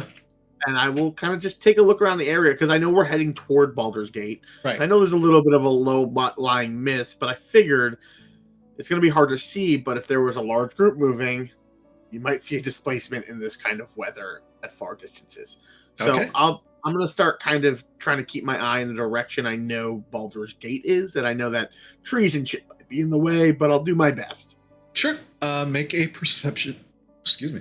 Make a perception check with advantage. And I'll guide myself. I imagine Warple casts guidance much like he screams geyser. Like, Guidance! Yeah. I mean, if you've played Baldur Gate, that's exactly how you cast it. You just scream it in front of an NPC and then start talking to them. Guidance! Yeah. They don't get weirded out by it. Yeah, it's so weird. I was in a that. Jenga tournament, and Gorpal was standing right over my ear and yelled guidance at me, and instead of freaking the fuck out, I got 23. 23. All right. So as you kind of like just make your way all the way to the top, pull out the spyglass, begin looking, knowing that Baldur's Gate is to the northeast mostly of your location. You kind of begin looking in that direction. And while, yes, the mist and the fog definitely obscure your vision somewhat, you do begin to catch glimpses very far off in the distance of some possibly buildings. I mean, but it's very far off. Like, you're not even sure if it's a building or a wall, but it's definitely, whatever it is, it's definitely man-made. And you figure from this point, it's probably going to be another few hours before you actually get to Baldur's Gate. But you can definitely see it off in a distance, just like a very small portion. Okay. Yeah. I mean, I'll kind of. So is it going to be like a few hours off because we're circling around a river? You can see that since you've been sailing, it seems like you are making a semicircle following the coast of the land that you're following, and it's eventually going to turn into an inlet that will allow you back onto the Chanthar River that directly connects Baldur's Gate to the Chanthar River and any other locations on the river itself. So, because if you recall, you did actually pass Baldur's Gate on your way to Candlekeep. So right now you are actually in the Sea of Swords, sailing towards the Chanthar River. Can I make a guesstimation about how far it would be for like a bird's flight, aka someone moving at 60 speed, flying to Baldur's Gate? Oh, yeah, it would probably be like 2.5 hours. Okay, cool. Maybe. Yeah, no, then I'm gonna wait because I kind of would like to get the bird's eye view using beast sense, but that only lasts an hour, so I kind of like too long. Okay. Yeah. Oh yeah, no, because you rolled so high. That's the only reason why you were able to see just like a little portion of the very edge of Baldur's Gate. Otherwise, you wouldn't have seen anything. So yeah, you'll kind of scuttle down. He goes, I think we're a few hours out. Hey, I got a weird question. Why do they call Kalamashan or Little Kalamashan? That doesn't sound like the same root word of Baldur's Gate. Like Baldur has a weird hard word. Kalamashan does not sound similar in a common, like in the similar common. The captain is like, well, I mean, Kalamashan is actually a fairly large city in the south, very, very deep south of Farron. Little Kalamashan is essentially, I hate to say it this way, but it's essentially a slum. There are some folks who came to Baldur's Gate seeking out their fortune, and unfortunately they were not either savvy enough or coin savvy enough or what have you to actually find their fortunes, and eventually there were enough individuals in that same peculiar point in their lives that they decided to actually create a small little town, if you will, just outside of the southern gates. And because it's not inside of Baldur's Gate, they did not have to actually get permissions or try to do anything. And they just kind of created this small little town just outside. And I think a number of the founders of this small town were actually from Kalamashan. So they just started calling it Little Kalamashan. And that's essentially what it is. It's just right outside of the southern gates. Some of the shadier individuals, if you will, in the area tend to either live there or do business there. As the Flaming Fist Mercenary Group, who are the guards of Baldur's Gate, don't actually frequent Little Kalamashan. It's not part of their duties. So, Have I ever heard of the Flaming Fist Mercenary Group? You all have heard of the Flaming Fist as somebody that Drovar fought used to be part of that mercenary group before being inducted into the Hell Riders and becoming a paladin. You remember hearing that from the announcement, like when they were doing the fight announcement, formerly of the Flaming Fist Mercenary Company. So you have heard of them, but you don't know a lot except that what you just heard. Anybody who would like to roll a history check on the Flaming Fist Mercenary Company, you can. But again, if you're proficient in history, it's a straight roll. If you're not, it's a disadvantage. Does anybody want to roll for that? Okay. I'll roll, but I'm not proficient. 7. 9. Okay. 9. You all have no idea, other than knowing that the guy that drove our flight was part of that group, and what the captain just told you, that they're the guards for Baldur's Gate. You have no idea who these people are.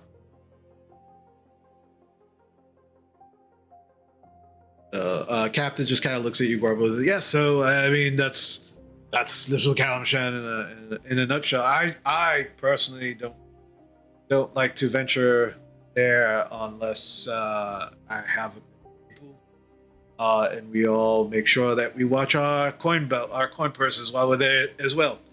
So if that's a place that you think that you might need to go for some reason, just be on your guard. I'm not really familiar with kingdoms in this. Is Baldur's Gate a city, a kingdom? It's a city. It's a city. Who's in charge? Or like positional? Like is it a duke, a baron, a swami? I don't know. Like what's the?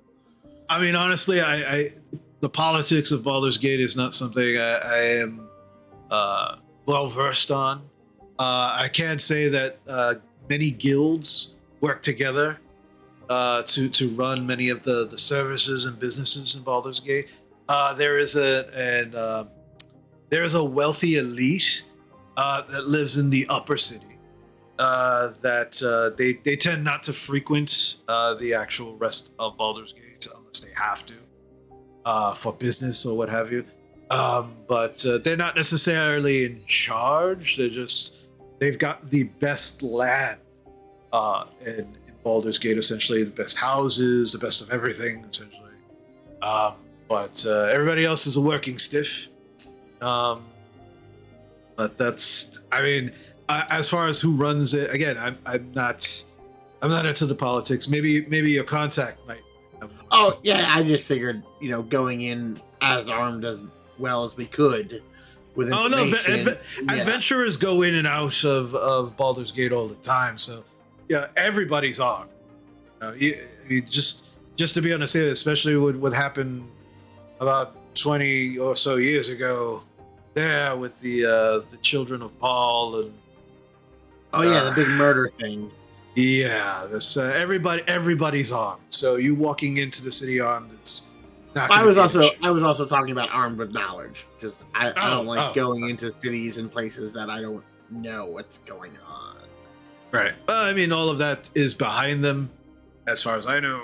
But yeah. Again, you have the gods, the Flaming Fist Mercenary Company. They're the gods. No animals. I told you that. You were very upset about that. And Upper City, Southern Gate, Northern Gate, Blackguard is where your contact is. I think. I mean, those are the basics.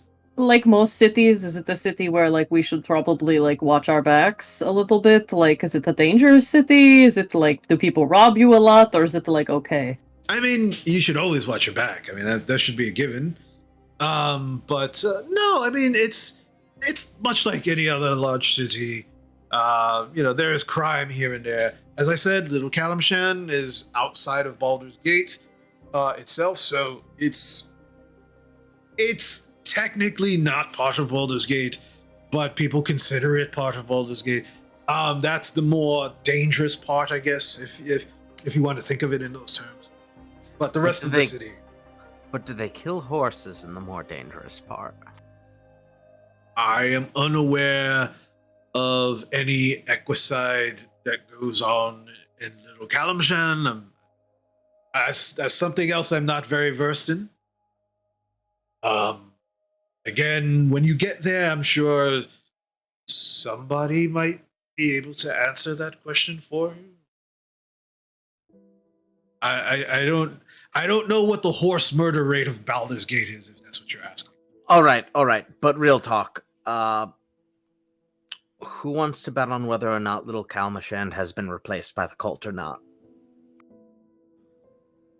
Very possible that they are there. I don't know if they would have taken over, but they probably would have sacked it. With the sound of what we got from, well, not even sacked, but desperate people, desperate needs, it's easier to attack that. And, from what we know from Vincent and the cult. It's a good place to set up a home base right next to your enemy. It's much easier to siege a village if you're on the suburbs of said village. Also, who's to say there aren't holes or cracks in the wall where some of that city is touched up against that are covered up? I guarantee secret passages and whatnot to get past the gates and guard. How else would you be able to smuggle things out? I mean, that's where I would look if I were hunting a criminal there. And I imagine with as you put it, a slum like that, that they would probably more easily be able to get more people into the cult to replace the ones that both we and they have killed. More bodies, more fodder.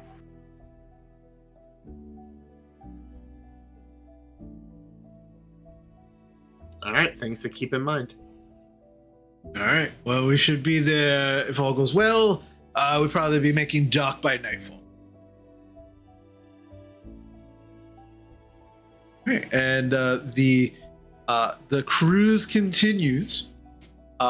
Is there anything that anyone else would like to do before we actually reach Baldur's Gate?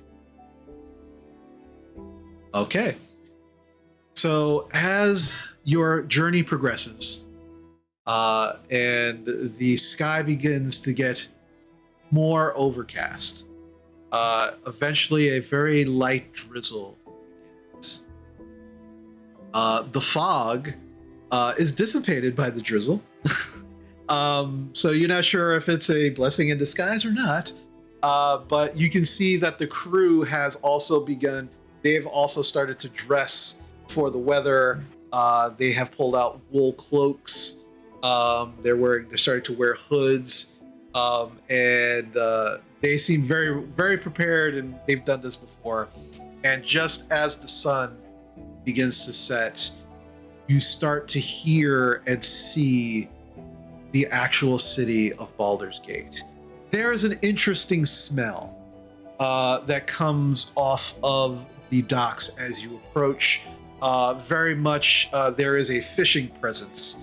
As you can see, also a few fishing boats that are pulling up nets filled with sea life, just fish and crabs and crustaceans of different sorts.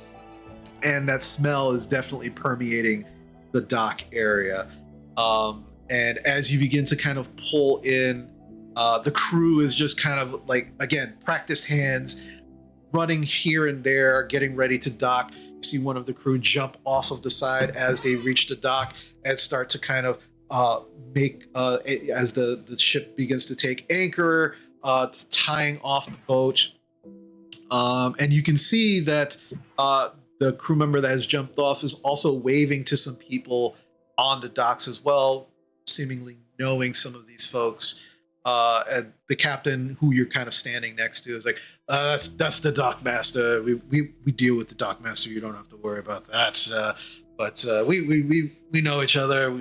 We're here on a fairly regular basis, picking up supplies for Elturel and such. So we'll take care of it. But welcome, Baldur's Gate. And as you progress off the dock, the actual boat comes to a stop, and you see a gangplank just kind of like put down to make it easier for you all to kind of walk off. the docks. As you do, you definitely begin to hear the loud, crowded clutter of people that make up Baldur's Gate. You know that there's a street ahead of you, but you can't see that street because it is packed with people. Back and forth, children, adults, individuals of all different races, sizes, colors, just walking through this bustle. You can see massive buildings of maybe 4 to 5 stories just walking around, not the buildings, but the people. Walking around. Oh God, it's too late. No, you can see these massive buildings, 4 to 5 stories, some of them 6 stories. Interestingly enough, the construction, it looks like the construction was these buildings needed to be expanded, and there was probably not an architect or an engineer who was involved in the process of expanding these buildings. So some of them are a little off kilter, and then brought back towards the center on the extra level. You can also see that there are walkways that are built to every level of these structures as well, that lead almost like small sidewalks in themselves, but just made of wood, just that expand around the buildings, that expand past the buildings to each building. This is definitely a maze of a city, but it is a large city on the scope of Neverwinter and some of the larger cities that some of you went to. Mala. How does this compare to Silvery Moon, where Mala grew up? Compared to Silvery Moon, this is probably the dirtiest city you have ever seen. Not just because the buildings themselves don't look clean, because they don't. Everything looks wet. Everything looks damp. The actual streets that people are walking on are not very wide, and they're all very muddy. And you are starting to understand the scope of why horses and wagons and larger animals are definitely not allowed in these streets. These streets are made for individuals to walk back and forth, to do business, and as you actually think of those things, you actually see groups of people walking, carrying either large sacks or large barrels and large boxes on their shoulders, strapped to their backs, walking. Occasionally you can see like a guard in front of them. There's like maybe a group of 6 or 7 of these individuals, a guard in front, a guard in back, and then somebody kind of like moving people out of the street to let these people by. And then behind this group of individuals carrying these items, you do see 4 individuals carrying a palanquin. And on the palanquin, you can't see who's in the palanquin, but there's these very clearly silk drapes around the actual palanquin. And beautiful. It looks like it's very well made, wood, silk drapes. And you can kind of hear the captain, who has just stepped off the ship with you and just kind of standing there. And he kind of nudges you, Drovar, and he goes, remember those wealthy elites that I was telling you about? That's how they get around town. Hey! Who's in there? They look important! Yeah, Nobody not gonna talk to you. Nobody looks at you as you yell out, and nobody stops. You're not the only one in this city yelling loudly, screaming out into the street. There are many individuals doing the same thing. Some of them directing some of these items. Others are just like, "Hey, what's going on? How you doing?" It is just loud. It is boisterous. It is busy.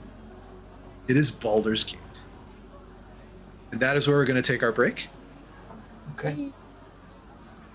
You have just made it to Baldur's Gate. When we return, we will see where the next part of your journey here in the gate continues, and that should be interesting in itself. So, Yeah. so we'll be back. Stick with us, and we'll see what happens.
right, and we are back, folks. Thanks for sticking with us. So yeah, you have all made your way off of the ship and onto the busy, dirty, noisy, crowded streets of Baldur's Gate. And to further elaborate, for, Amala, if you want to make comparisons besides just being dirty, this Silvery Moon is a city of beauty. Every building has a purpose, and every building expresses that purpose in Silvery Moon through its architecture, through its very well manicured grounds. The streets are wide and easy for people to navigate. Many things are taken care of also with the use of magic in Silvery Moon. So some things that you take for granted, such as the streets being lit in the evening, all of the cobblestone streets of Silvery Moon always clean. Those kind of things you eventually learned were taken care of by magic. This city, besides the dirt and the grime and how crowded it seems, there's almost no rhyme or reason to the way things are here on the show, other than it looks like they're trying to fit the most amount of people as possible within this city for whatever reason. And the additions on the buildings and the walkways, the catwalks, the wooden catwalks that are above you, just all of it, just this city just screams overcrowded. But somehow everything seems to be running, or at least working in some form or fashion. And as you prepare to actually get into the actual main body of the city, if you will, right before you walk off of the docks, the captain just stops all of you for a moment and says, all right, well, good luck. We'll be here. Once you know pretty much what your plan is, just come back. We're going to be docked here. Let us know what's going on. That way we can prepare. Master Corporal, we are definitely going to... We're going to go through our charts. We're going to see, the fastest routes to Waterdeep and such, just in case we need it. Yeah, and he just kind of points. So he points to the left, and he goes, that's the way to the northern gates. And he points to the right. That's the way to the southern gates. Whichever way you decide to go, that's your general directions. And the guards here can help you as well. Stop any of the guards. And you've already seen some of the guards. They just kind of wear, it looks like some of them are wearing plate mail, some of them wearing chain mail, but all of them have this patch or this etching on their armor of a triangle with a fist in the middle of it, and there's just flames coming off of the fist. It says, yeah, if you stop any of these guards, they should be able to point you at least in the general direction that you need to go. Good luck. Is it like evening or like night? It has just become dusk. Okay, so shops and stuff and places are open opposed to like closing. Oh yeah, you can see that, like, even with nighttime falling, and you can now see that there are people like going to lanterns on the street and like lighting them. The streets are still crowded. Like the streets are still bustling, and you figure that, yeah, this is probably normal for this place, and yeah, things will probably open. Okay. Do we want to try to find our contact just to get a better idea of the city? Probably best to do that. Just get that out of the way. Yeah, they might have information. All right. So where they said that guy was? Black Gate, which is just outside the northern gates. Well, he pointed to the north gate, and so I will kind of begin walking Okay. with the group. And kind of using like my knowledge as a bounty hunter and understanding how foot traffic works, I'll do my best to move with the crowd. Okay, and that's easy enough. You can, again, the streets are not very wide, but people seem, as crowded as it is. Think of anybody's ever been to New York City. The way people kind of push past each other, sometimes bumping into each other, but like it doesn't really start any arguments or fights. It seems to kind of just be the norm of, oh, it's just crowded here. If somebody wants to actually start a problem, it's probably going to take somebody like pushing and shoving and pulling out a weapon, not just normally like bumping into each other while walking. So easily enough, you're able to kind of make your way through the actual city streets. Is it also like New York, where it's like it's a bunch of people, but you're actually alone? Like Yes. that feeling? Yes. I was gonna say, I feel it's probably like walking through Times Square. Yeah. Nobody's really paying much attention to any of you. The people who are, and the people you are, you're like, are you trying to rob me? Like, what is happening? Vincent is in a weird mix of like looking around like a child in a candy store and terrified, and he just keeps switching between the two. Fair enough. So you begin kind of walking towards where you were pointed to the northern gate. And as you continue moving through the streets, and again, you can actually occasionally you feel the drizzle of the rain. The walkways and the buildings themselves do kind of block out some of the weather, but not all of it. So occasionally you'd be walking for a good stretch where you're not getting rained upon, and then hit some place where all of a sudden the drizzle begins to hit you. Irish weather, got it. Okay. But nobody really. Again, this seems to be the norm for the folks who are going about their business here. Nobody's really paying much attention, not just to you, but to the weather itself. Are we passing any shops along the way? Not as of yet. A lot of the buildings themselves actually seem to be homes. You haven't seen anything in the way of like shops or markets yet. We're just keeping an eye out because he really wants to find a map. He wants to know about this place and where he's going. There's like some guy hawking maps on the corner, like maps of Baldur's Gate. I'm gonna go to an actual shop that sells maps. I'm not gonna buy a map from a dude who drew it on a napkin. Okay. But why not, Gorple? It's a good map, right? That's a ketchup stain. Excuse me, Mama. That's a ketchup stain. You hope it's ketchup. Just a ketchup stand? Just ketchup. I don't know if it's blood or ketchup. Let's just keep going. Okay. So eventually you do, you continue through the road, and every now and then, probably every 150, 200 feet, you do see tacked to the side of some of the buildings arrows, and written in common, you can see names. It looks like of streets.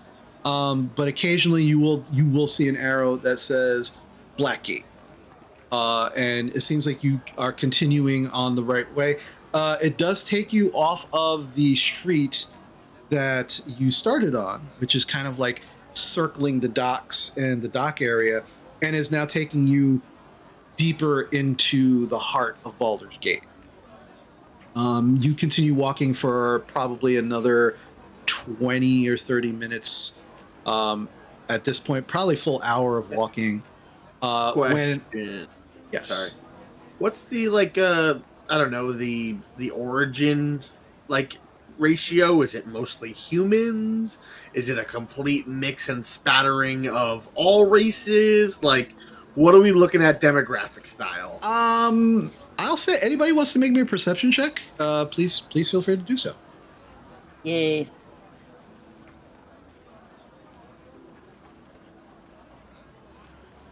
It's too short these days. I only got a 10. 13. 13. I Okay. also got a 13. 11. 11.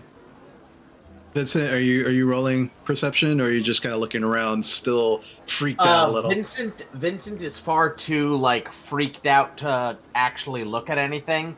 Also, I'm fighting with D&D Beyond as my cat is jumping on my lap, and I'm locked out of my character right now. Okay, fair enough.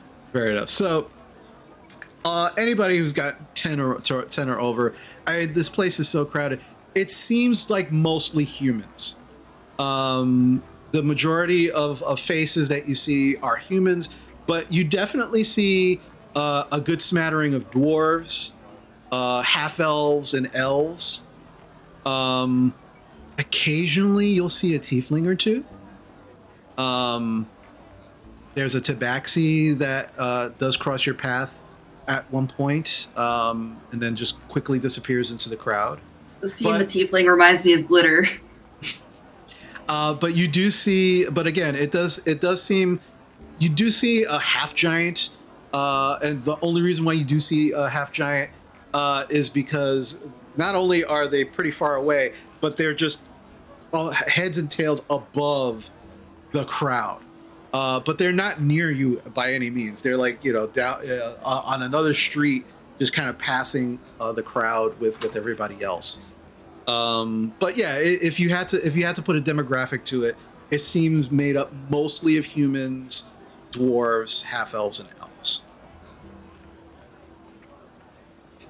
At one point, the street does open up into almost like an octagonal, like marketplace, and you now can see that you are walking into the heart of some kind of market square.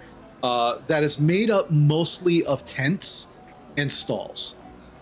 And there are people who are just kind of like hawking it, where they fresh fish. Yeah, what fresh fish? One person's like, magical trinkets, anything you want to protect yourselves from dangerous things. Vincent is already at the magical trinkets guy.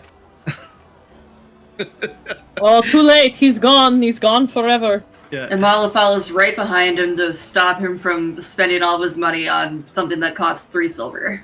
Yeah, I'm gonna just start casting, like, detect magic as I'm walking up behind him. Like, okay. Fine. All right. So I'm watching the crowd, like just as like we're heading off. It's like, has anyone like seeming to like actually be watching us? Make a perception check for me, please. I'm in a similar mindset as Drovar. I'm too short. I rolled a 1. So it's a 4 total, but yeah, I'm just like, wait, we're getting, why isn't the city underground? Drovar, it's just like there's just so many people. Most of them, again, they really don't seem to be paying attention to you. Even the ones that are like as you kind of stop, they're just kind of like, they look at you weird, like, why are you stopping in the street, and kind of walk past you, and they kind of like bump you with their shoulders or their legs, or just kind of look at you odd, like you're the weird guy for stopping. Yeah. Too much sky. Yeah. So Vincent hears the magical trinkets, and immediately comes rushing over to the stand, and you can see this guy is like, he is probably the embodiment of a snake oil salesman. Like, his hair is very, very short, but completely oiled and slicked back. He has a very pencil thin mustache that is also oiled, very sallow, very pale. He's wearing these kind of like purplish robes. They're open, and you can see he's kind of like a regular shirt with a vest on. He goes, welcome to my magical scrolls and trinkets, discounted for your protection. I'm specifically looking for something that will extend somebody's lifespan. Let me see what I have. And begins kind of like going behind the actual stall, and opens up a small box and begins just rifling through it. extending life. I don't really have anything like that. What I have is more defensive and offensive magical items. Discounted. All right, goodbye. Discounted. All right. Anyone else? You don't have to go right away. I'll give you a 15% discount on your first purchase. What does it do? Give me something. What is the most amazing protective thing you own? Amazing. You've heard of Acid Splash, yes? Yes, I've heard of that ability. I have something. It's not as strong. It's called Astringent Wash. It's just not. It's not exactly an Acid Splash, but that's why all of my spells are discounted because they're just a little bit less than the actual spells. But what they about still something defensive, not offensive? Defensive. Yes. You've heard of a Blade Ward, yes? Absolutely. Yes, I have Dagger Scratch. Dagger Scratch is definitely it's kind of like Blade Ward, but it's just with one dagger, and it gets that itch that you really can't scratch. But how much? For you, good sir, 5 gold. Can I look to see if there's any magic anywhere in this stand? Yeah. Apollo's gonna lean into Bosch and be like, "Are any of these actual magic?" Are you detecting magic? I would like to turn Yes. back to the group and wink at them. Okay. All right. I'm still looking. You cast Detect Magic, Basha. The box that he's going through is glowing like crazy. Everything in that box is magical. I'm going to give him the 5 gold. Okay. All right. He hands over. He goes, excellent. He takes the gold, and then he actually like this little, very very simple wooden scroll case. And you watch as he kind of like takes the scroll. He rolls it up. He puts it in the case, closes it. And Basha, as you're watching, the scroll is magical. Like he's putting the case is not, but the scroll is magical. He rolls it up, puts it in, and hands it to you, Vincent. He goes, you are now the recipient of Dagger Scratch. Congratulations. All right, I'm going to need this almost immediately, and I'm going to cast it on my arm and immediately use Mask of Many Faces to make my arm start to swell and twist and blacken, like the spell is somehow necromantically ripping my skin apart, Oh, and Jesus. scream at him. How could you do this to me? What are you going to do to make this up to me? How much are you going to pay me to keep quiet about this? All right. So the first thing I want you to do is I would like a performance check from you, or a deception check. It's up to you. Dear God. Can I use one of the group inspirations? Yes.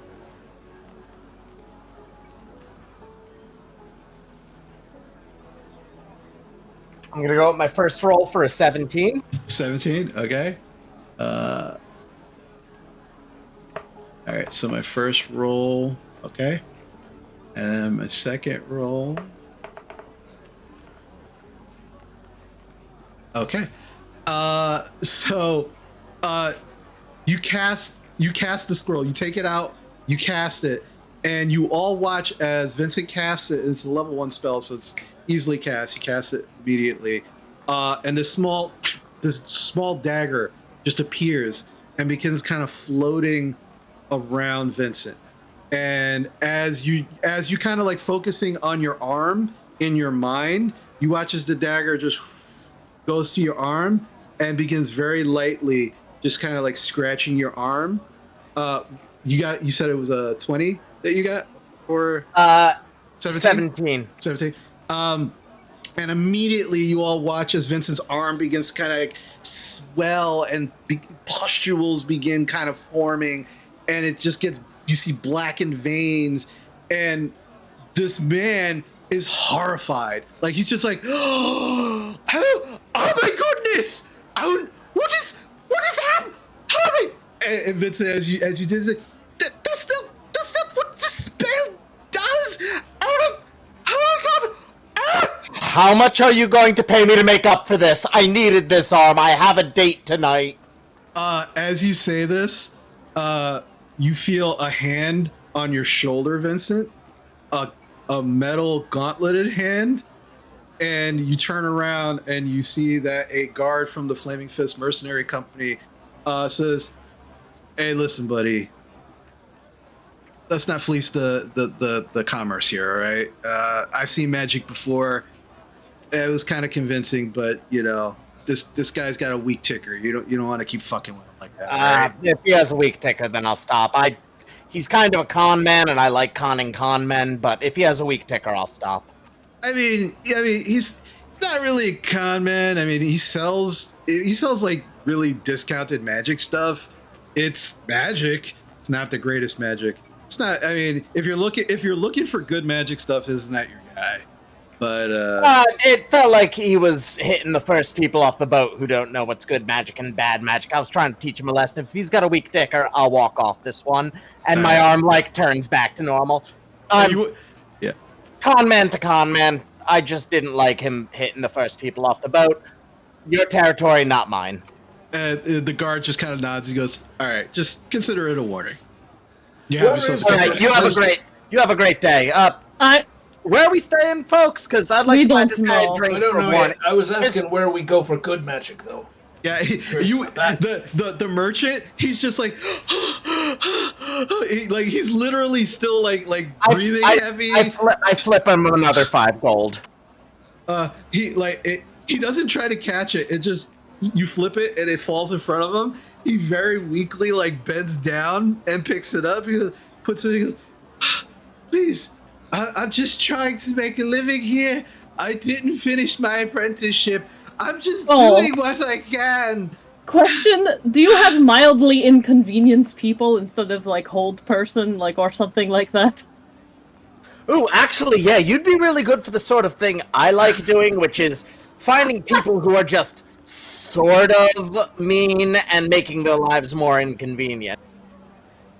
He's like, he looks at you, Bosch. He goes, I actually have that exact scroll. I need that scroll. I need it. How many I'll of give them him can 5 you make? gold. Okay, thank you. And he takes the 5 gold. He kind of rifles through, and he's going really slow now. He's just like, and he kind of pulls out the scroll. He does the same thing. He get a little simple wooden scroll case. He puts it in the scroll case. He kind of hands it to you. He goes, "Here you are, mildly inconvenienced person. Perfect. Uses good health." Thank you. You should sit down. Hey, sit down. Let me be real with you. As he goes to sit down, he kind of motions, and you watch this little stool just kind of like with 3 legs jump up and walk over to him, and then just go under his butt. And he's like, All right. I knew this was gonna happen one day. No. Let me be real with you. You were the first magic stand we saw right off the boat. It felt like you were trying to fleece people who didn't know what magic was. I wanted to teach you a lesson. I'm here every day. I'm not trying. First person off the boat. I didn't know you were off a boat. You just look like adventurers who have money. You are quite literally the nearest magic stand to the boat yard. I mean, I'm the only one who sells magic items in Baldur's Gate. Are you serious?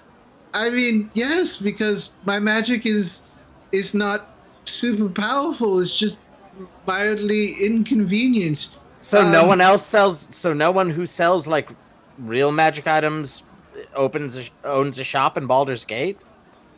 No, because no one can really afford it. Why don't you have a fucking storefront? We are going to make so much off of you.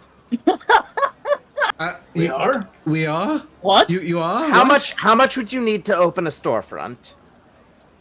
Oh, I mean, honestly, just I'd have to. I mean, you'd have to wait for a building to open up, and honestly, at least minimum maybe 6,000 gold. Just, I mean, real estate's expensive here in the gate. What about a rental? He kind of points to the stand. This is my rental. I don't even own this. I mean, and he kind of points to like 3 other stalls. He's like, we all pay rent for these stalls. I started out with a tent because I owned a tent, but I'm working my way up to a shop front. It's just, gotta shuck and jive all day, make it work. You No, know? I get that, but if you're the only person who can sell magic items in all of Baldur's Gate, There's a need for you. there is an investment opportunity. Okay, guys. We The just guard got. said there were better places. Just before you. Oh wait, is he lying? Should I torch the place? No. No, it's a rental. Also, What? what's in that box? My scrolls and items Oh, for sale. okay. Hey guys, Alright. you say that? He closes the box. I would also like to buy mildly inconvenienced person. I'll pay double since I gave you a hard time. Very well. He Nice to opens know here. opens the box up, pulls out another scroll, puts it in a wooden case, and hands it to you. Give me a second to roll a d4 to see which kind of coin I try to give him.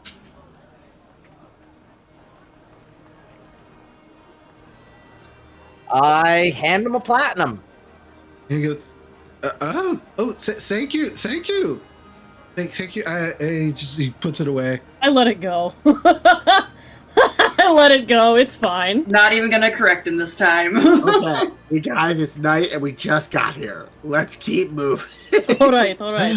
Let's Also, go I find a agree place with to sleep. Drovar. Ooh. I bet there's a better place. Drovar has Your his name, arm sorry. like he is arm deep in the bag of holding, trying to find his flask. It's like, gotcha.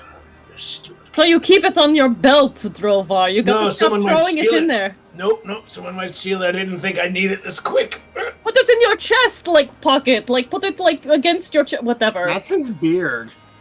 Oh, okay. I can keep your flask on me for easier access. You will not.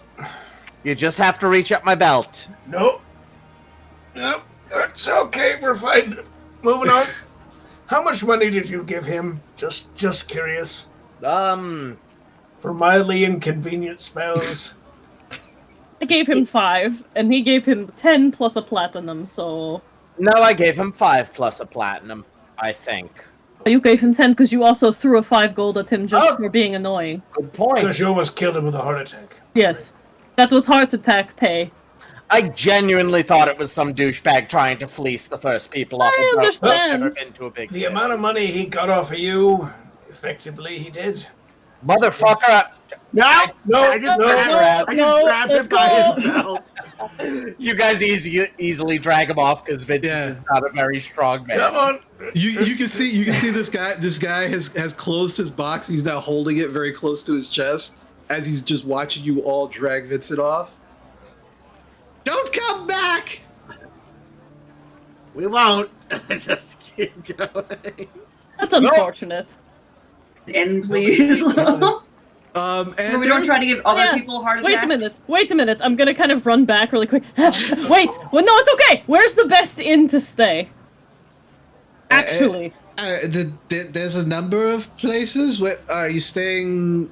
Where's your business? Is it northern, southern? I know the answer to this, but I mean, Basha knows the answer to this. I forget. Where are we going, guys? You Southern? go You go to the northern gate. Oh, we're going north. Okay, northern gate. There's 2 places in the northern gate. There's the disarmed pirate and the cowardly manatee. Okay. All right, thank you. And I'll just run away. Goodbye. As we're walking through the stands, are there any people selling maps of the city? There is one. Yes. There is a tent with a it's like a wooden sign, and clearly somebody has painted on the sign, and it just says maps. The P is backwards. No, you don't really have the right to have a map, but let's hope this is better than that. Mads. You don't see Oh, anybody. maps. You don't see anybody out in front. But it looks like it is. When I say a tent, I'm being generous. It is like a sheet that one person could probably fit in. That is roughly structured like a tent, and there's clearly like a lantern on the inside. and you can see a shadow of someone moving around in there, but nobody out front. Knock, knock, and I'll just also knock on his desk, on his wooden front. Yeah, as you do that, you go, hey, relax. And you watch as a small child walks out of the tent, probably 9-10 years old, little boy. So you need a map? I would like a map. Do you sell lemonade? He turns to you. Do I look like I fucking sell lemonade? Yes, actually. The sign says maps, not lemonade. I didn't bother reading it. Well, learn to read. Do you have any maps of Baldur's Gate? I've got maps. Yeah. Where do you think we are? I ain't got no maps of Waterdeep. We're not in Waterdeep. You want a map of Neverwinter? I might have one in my ass. I have a map of Neverwinter, actually. And it's not in my ass. Okay. But you want a map of Baldur's Gate? I can help you. I would like a map of Baldur's Gate. That'll be 1 silver. I'd like to see the map first to make sure you're not lying to me. Oh my god. How would you know? He turns around. He turns around and goes back into the tent. Because this halfling is trying to pretend to be a child. That's how I would know, Drovar. It's a child. He's not a child. You He hear is a child. you hear rustling and rifling, and then comes back out, and he kind of holds it open for you, and it is a fairly roughly sketched map of Baldur's Gate. Okay. All right, I'll hand him a silver. Okay, you give him the silver. He literally just hands you the map. Okay. Do you have any maps of the outlying towns, or just Baldur's Gate? Just Baldur's Gate. I don't give a shit about Little Calamshan or any of those other fucking things that go outside the gates. I thought I. Nah, you can ask. I just ain't gonna help you. And Fair. you're sure this isn't a lemonade stand? It's not lemonade, Vincent. If you give me like a minute, I had like a big pitcher of water like 5 minutes ago. I can make you some lemonade. Like I drank that whole thing. I'm ready to go. I can get you some lemonade. Just give me like 2 seconds. I want to look at this person's feet. Is he wearing shoes? He is wearing shoes. Okay. Can I try to insight? Is he a halfling or a child? It's a child! Make an insight check. Make an insight check. That's a natural 20 for a 25. That's what's right. Yeah, this is a little human child. A little boy.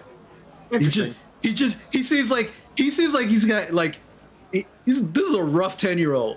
Like this, like he's seen some stuff. He's been through some shit with a natural 20. This kid has had a rough life, and he's only 10.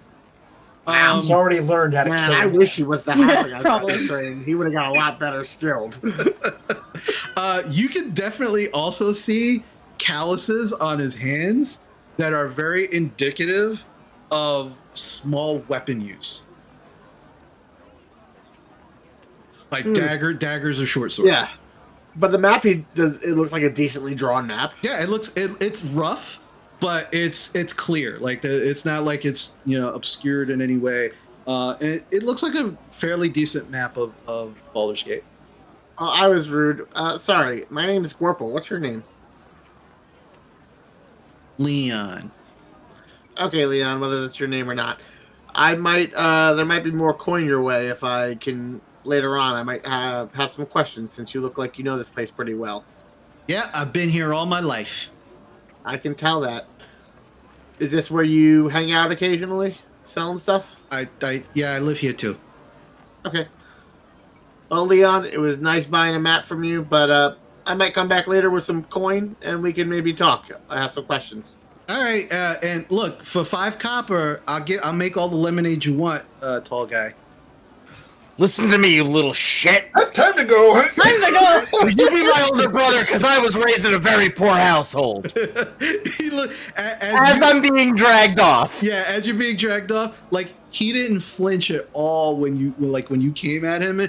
He just kind of like stared right at you, and he's like, as you're being pulled away, he's like, No, I said what I said. Will you be my older brother because I was raised in a very poor household? "Yeah, I'm making my bitch. That's fine." Not what I asked. Also, That's what you I get. They take- breed the street Yeah, I urchin know. stuff here. Come on, come on. DM, when you were doing the eye thing, I really thought you were just gonna flip him off. But yeah, Vincent's making all sorts of friends here in Baldur's Gate. I don't think we can ever come back to Baldur's Gate with Vincent. I just don't know. Oh, No, we can. We no just don't friends. He gets expect back into him to survive here. it. But some of the other stalls you can see it's like mostly food, clothing. You don't see like weapons or armor or anything like that. It just seems like very basic things. So if there's anything else like you want to like try and purchase, you can feel free, or you can kind of move on. What would you like? I'm gonna buy whatever fresh fruit thing is in season and buy a couple for the group and hand them to them. That's it. Okay. Gotcha. Yeah, there's some odd looking fruits that are kind of like similar to kiwis. Ooh, love kiwi. But they look like a really nasty, they look like they're rotting on the outside. But when you actually approach the merchant, you can see that they're all cutting them open. And as they cut them open, they're very fresh and there's a very sweet smell that comes out. But yeah, I buy enough of them for the group. Okay. That'll cost you 2 silver. Good, I do that. Wow, I haven't had this since home, and I just eat the whole thing, rind and all. It's delicious. But with the map that you now have in hand, you actually can now see that which street that you need to take that'll take you directly to the Northern Gate, and just past the Northern Gate will actually be Blackgate, the district that is called Blackgate. Okay, so it's still part of the town. It's Yes. just called Northern Gate. Yeah. Now that you have a map, you can actually see that there is the Northern Gate actually separates the rest of the lower city to the upper city. And the district that you're going to be going into, which is Blackgate, is just outside of the upper city, but still part of Baldur's Gate. But you have to go through the Northern Gate to actually get to Blackgate. There are a number of different gates now that you have this map that you can see. So what constitutes the lower and upper city? What, is it like, can we see like the upper city is clearly like a plateau above, or is it as you are approaching, that is exactly what you see. That there is a plateau and you can see mansions, like just beautiful. Like in contrast, Amala, it kind of reminds you, some of these buildings do remind you of elven architecture from Silvery Moon. While others are just are architecture that you don't recognize. But they're definitely mansions. They're beautiful, but they are completely sectioned off from the rest of the lower city. I was gonna say I'm gonna poll like several vendors as to where the best place to stay is, because I just don't want the first guy's opinion. I'm gonna see what other people say. All right. Does anybody give a different answer? They ask you the same thing, like where your business is, and when you tell them the Northern Gate, they give you those 2 taverns again. The Cowardly Manatee and the Disarmed Pirate. I would like to ask where the best place to stay is to someone as well.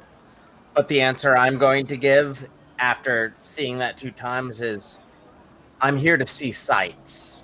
Yeah, that's what I was going for more too. Like, what's the best place to stay for like a not tourist, but yeah. And then I would like to play with my coin purse that has over 1,000 fucking gold in it. Jesus. Okay. Make an investigation check for me, Vincent. This is going to determine what kind of person you're asking this question. Can I use fucking inspiration? Actually, you know what? I won't use an inspiration. I'm going to use my fucking spell points on that.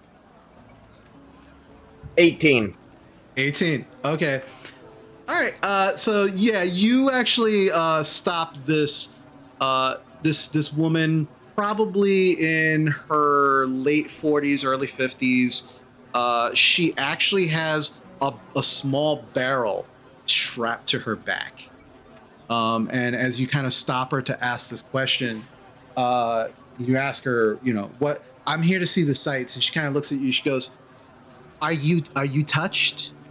Are you because there's no sights. It's Baldur's Gate unless you're a guest of someone from the upper city. You're just here to do business. There's nothing...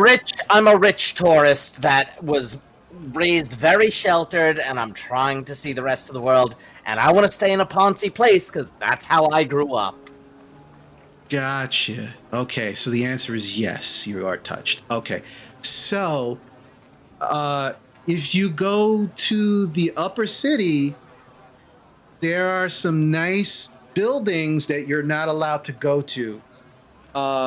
With people who have way more money than I do, who would probably laugh at your coin purse and won't let you stay in their house. Which their houses are like very fancy taverns. Yes.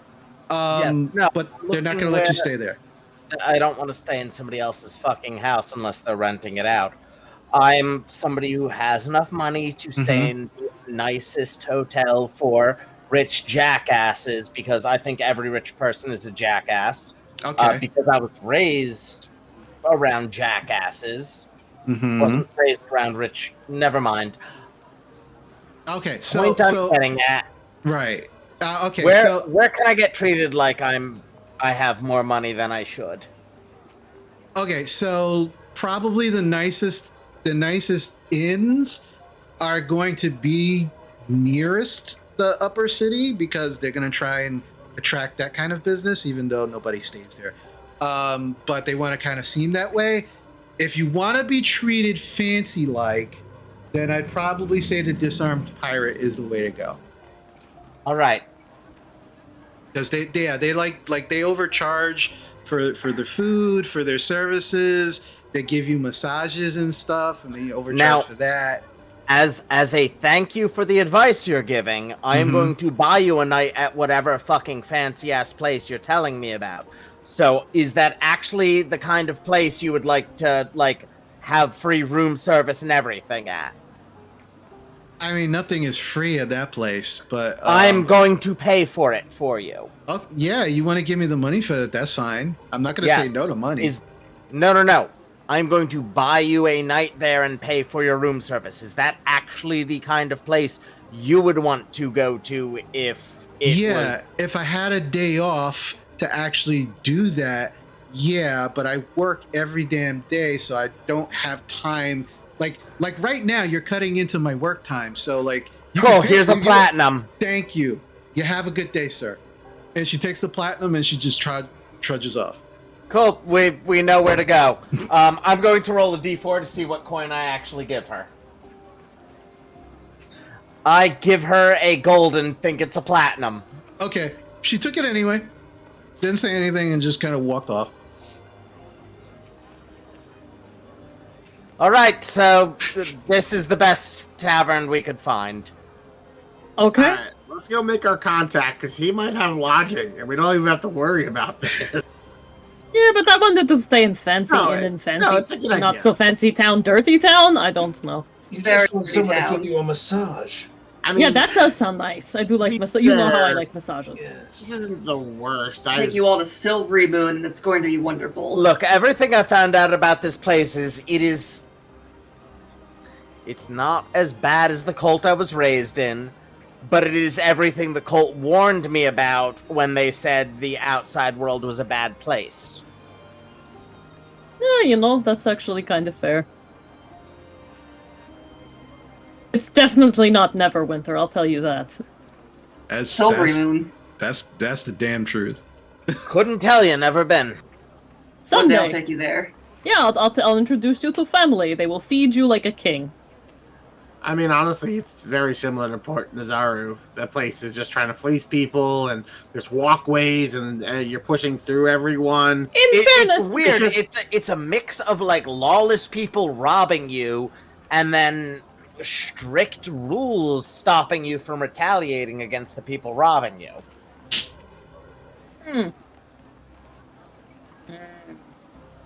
It's just a little flashier where I'm from. All right, let's keep going. All right. Yeah, because you've got like the wizards there, like the red wizards and things, and scary things. No, there, too. well, yes, they're terrible. Red Wizard's not so much. Necromancer's horrible.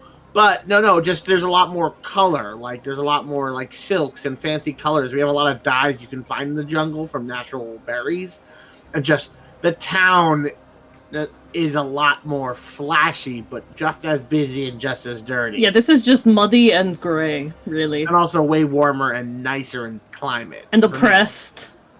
No, it's equally as oppressed. Okay, fair. All right. So you're walking and talking as you're going, and you finally do reach the northern gate. And as you reach the northern gate, it is massive. It is about a 25 to 30 foot tall gate, double doored. It is one of the gate doors is slightly ajar, and you can see people kind of filing in and out, back and forth through that northern gate. There are guards on either side of the gate who are not stopping anybody. They're just kind of watching as people walk in and out of the gate. And now you can see, as you progress further north, most of the people who are actually passing through the gate seem to be those people that you saw earlier carrying goods, either large sacks of items, barrels, crates. There's definitely, you can see most of the what you would have pack animals do seems to be through these people. And now that you're actually looking a little closer, you can see that the individuals who are carrying these items seem to be wearing the same color vest. They're wearing like a deep maroon vest with kind of gold trim on it. All the rest of their clothes is all just kind of mismatched in different clothing, but their vests are all similar. And as you go to pass through the northern gate, you're not stopped. The guards do kind of like watch you as you go through, but they don't stop you. They don't say anything. And you continue through. And almost immediately, maybe about 5 minutes or so, walking through the northern gate, looking at the map that you have, Blackgate is right there. Like you are currently walking into Blackgate, and as you do, it is a very it is almost like a cul-de-sac. Like you can see the actual back wall of Baldur's Gate, of the actual city, and then the actual district itself seems to be walled off into like this cul-de-sac, and you're just kind of like walking into it. And as you walk into it, you can see a number of buildings, like at least a dozen or so buildings. One building just has a sign on it that says wagons. Another building on it has, you can see stables where there are mules, there are horses, massive, like big buildings. And you can also see in a certain section that there are a number of tents and stalls. There's nobody manning them currently, but there are some tents and stalls that just seem to be empty. And then as you continue walking, you do see a large building that says Fool's Hope Haven. And underneath it, it says Akin Celeban, proprietor. And you know this to be the person you're here to see. So you walk into the building. As you walk into the building, there's actually not a lot of people in here. There's about 2 people in here. They are currently walking out of the building, and they seem to have, like, one of them has like 2 large rolls of rope just kind of around their arm, and they kind of walk out. The other one has like a small barrel. It's just kind of following the other. And as you walk in, they just kind of pass you. They just kind of nod. They just continue about their business. And as you look inside, it's very well lit. There is a counter, and behind the counter, at first glance, you see what you believe to probably be the tallest dwarf you've ever seen. But that's at the first glance. As you kind of take a second look, you realize, no, this is a human. This is a human man. But he's got a lot of dwarven characteristics. He's a little wide. He's got a wooden toothpick in his mouth, a very thick mustache, that is very well manicured and comes to curls at the end. His hair is well taken care of. It's very well coiffed. It's brushed. It's very light, and it's kind of like hangs down to about the sides of his face to the bottom of his chin. He has a very well manicured beard that only goes to about like his clavicle. And as you walk in, he goes, "Welcome to my store. I'm the proprietor here, Akin Celeban, but everybody just calls me Aki.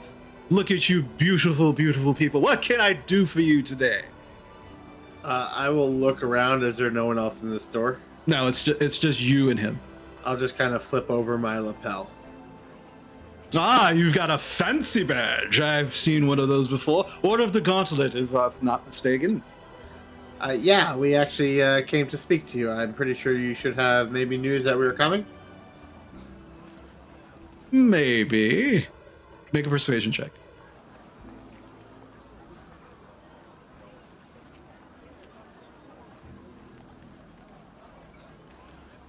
22.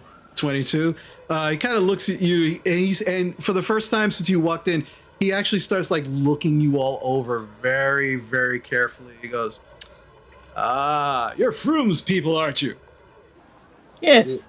You got it in one. And you just watch as he like very deftly leaps over the counter, like in one, like he puts one hand down and then just leaps over the counter. He goes, you're all just so striking. I love it. I love the look. You're all wonderful looking people. That was impressive. Why, thank you. You seem very impressive yourself. Thank you. So, Froome sent you. I got word that you were coming, but I got nothing else. Sounds like it's probably important. Maybe somewhere a little more private or less able to be heard upon. Sure, give me 1 second. He kind of strolls past all of you, and as he's strolling past all of you, he's like literally like eyeing you all up and down with this big smirk on his face. He goes to the front door. He takes a sign, he hangs it on a nail, flips it over. It's to closed. Closes the door. There we are. It's not going to get any more private than that. All right. Well, we got a lot to tell you, so I guess get comfortable, buddy.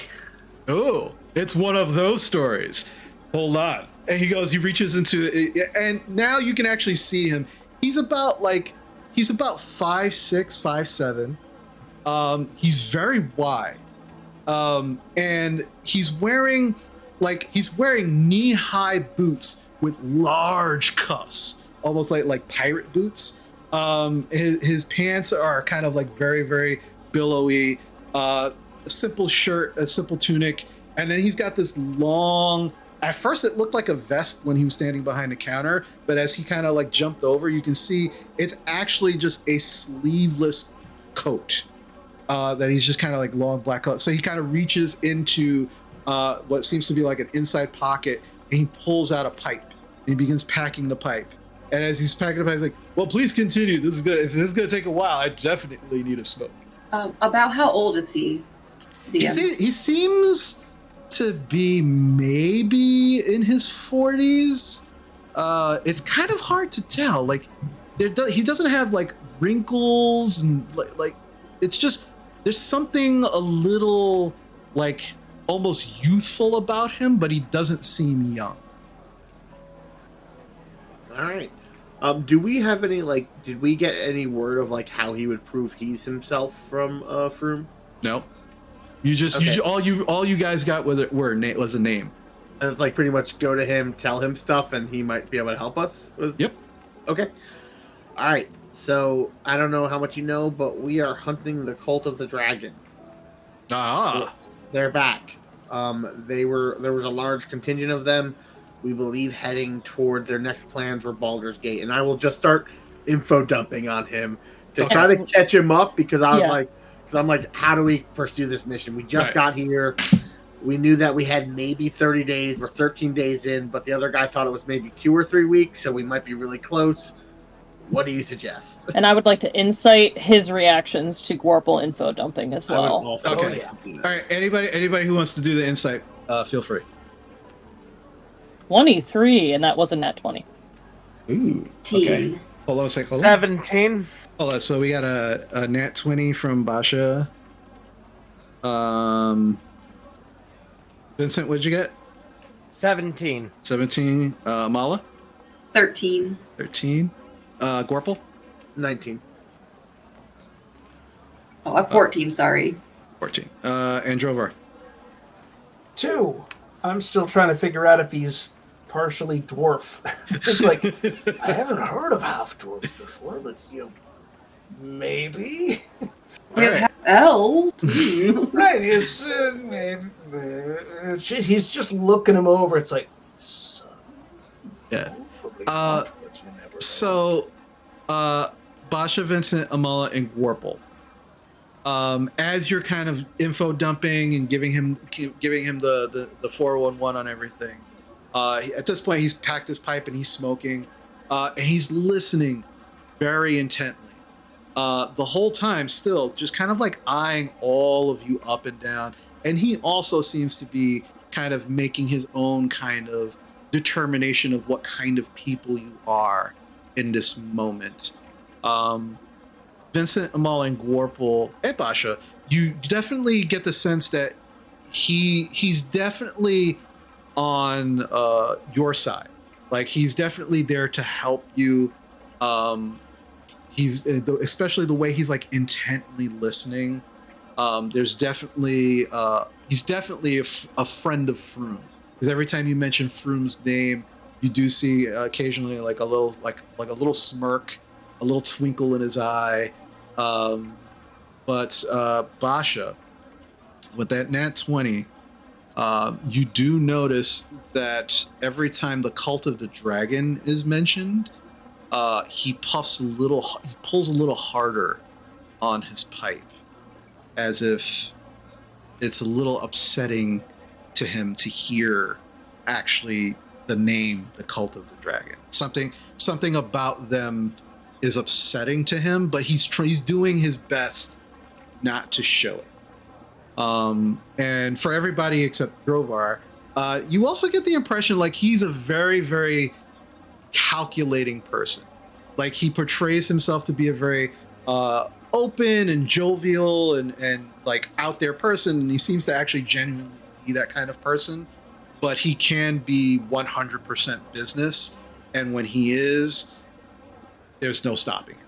Like, that's the impression that you get from your insight checks. So once you're kind of done, he kind of finishes, he kind of nods, he's like, well, that's a story and a half. I'm glad I picked the right tobacco for this pipe for that story. And then you watch as he starts, he smoked the pipe already, and he just kind of begins dumping it out, tapping it on his heel.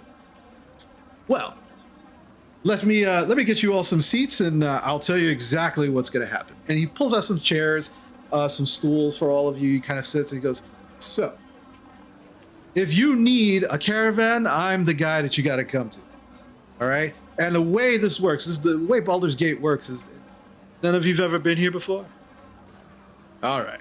So the way it works is most people come into Baldur's Gate through the southern gate. All right? Now, wagons, pack animals, horses, none of those things can pass through the actual gate. The Porters Guild has actually, over the years, has made a monopoly on the streets of actual Baldur's Gate. So, and plus, I mean, you've seen the streets. You can't really fit a lot of wagons. You can't fit a lot of horses, a lot of mules. It's just not going to happen. So the Porters Guild actually is hired at the southern gate. I mean, we have the Porters Guild here at the northern gate, but they're hired at the southern gate by anybody who's coming in.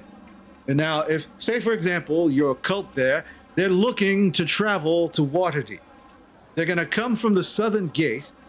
All right, they're probably going to sell their horses, they're going to sell their wagons, and they're going to hire the Porters Guild. The Porters Guild is going to bring all of their goods. They're going to, if they're not packaged up, they're going to get packaged up there, and then they're going to bring it through the city over here to the northern gate, and that's where I come in. They kind of come to me, they're going to buy wagons from me. They're going to buy horses and mules from me. And then they're going to have to wait until we have enough people for a safe caravan to make that trek to Waterdeep. And they can only make it by coming through here. So over the next couple of days, I've already got a few people come in. 2 people you just saw that left as you were coming in. They're part of one wagon that's looking to get to Waterdeep. They were just purchasing some extra supplies.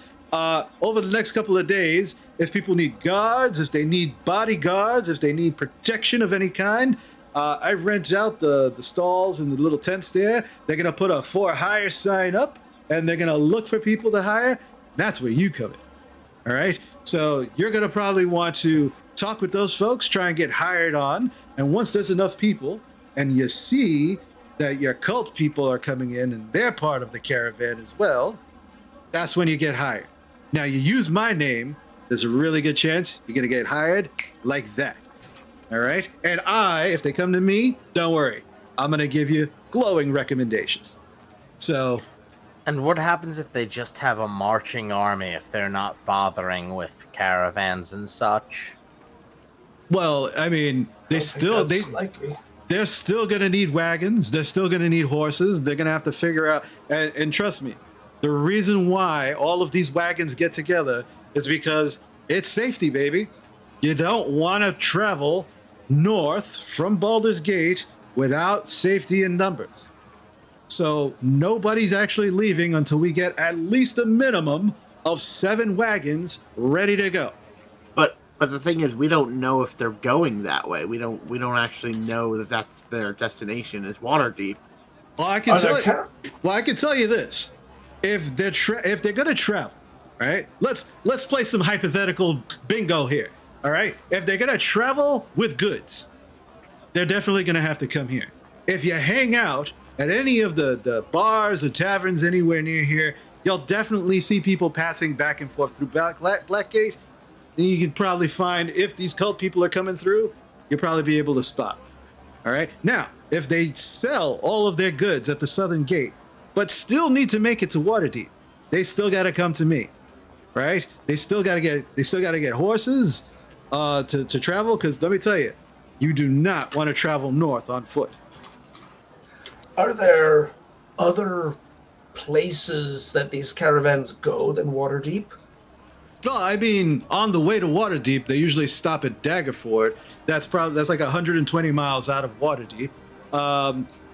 But for the most part, during the whole travel, no, you're on the road, baby. All right, weird question. So they might not be. I mean, our group may not actually end up going all the way, but the road is the fastest way to get to anything between here and there. Oh yeah, and trust me, they've got to pass through Baldur's Gate if they're actually on their way here. They got to pass the Baldur's Gate at the very least to get north, which means coming through the northern gates. All right, because everything else, and you actually saw this and you can see it on your map as well. It's like rock and mountainous area like around the backside. So in order to actually start moving north, you actually have to cut through Baldur's Gate to get north. So even if they were, as you were saying before, even if they sell all their goods and they just get horses, it's still dangerous to move north without a large caravan of. And as a recollection, we found like a scrap of note that said "Meet at Baldur's Gate," right? Something like that for the cult. Yeah, it was okay. to move the merchandise move the goods that they got from pillaging that they could not get through the gate, the teleportation gate. Right.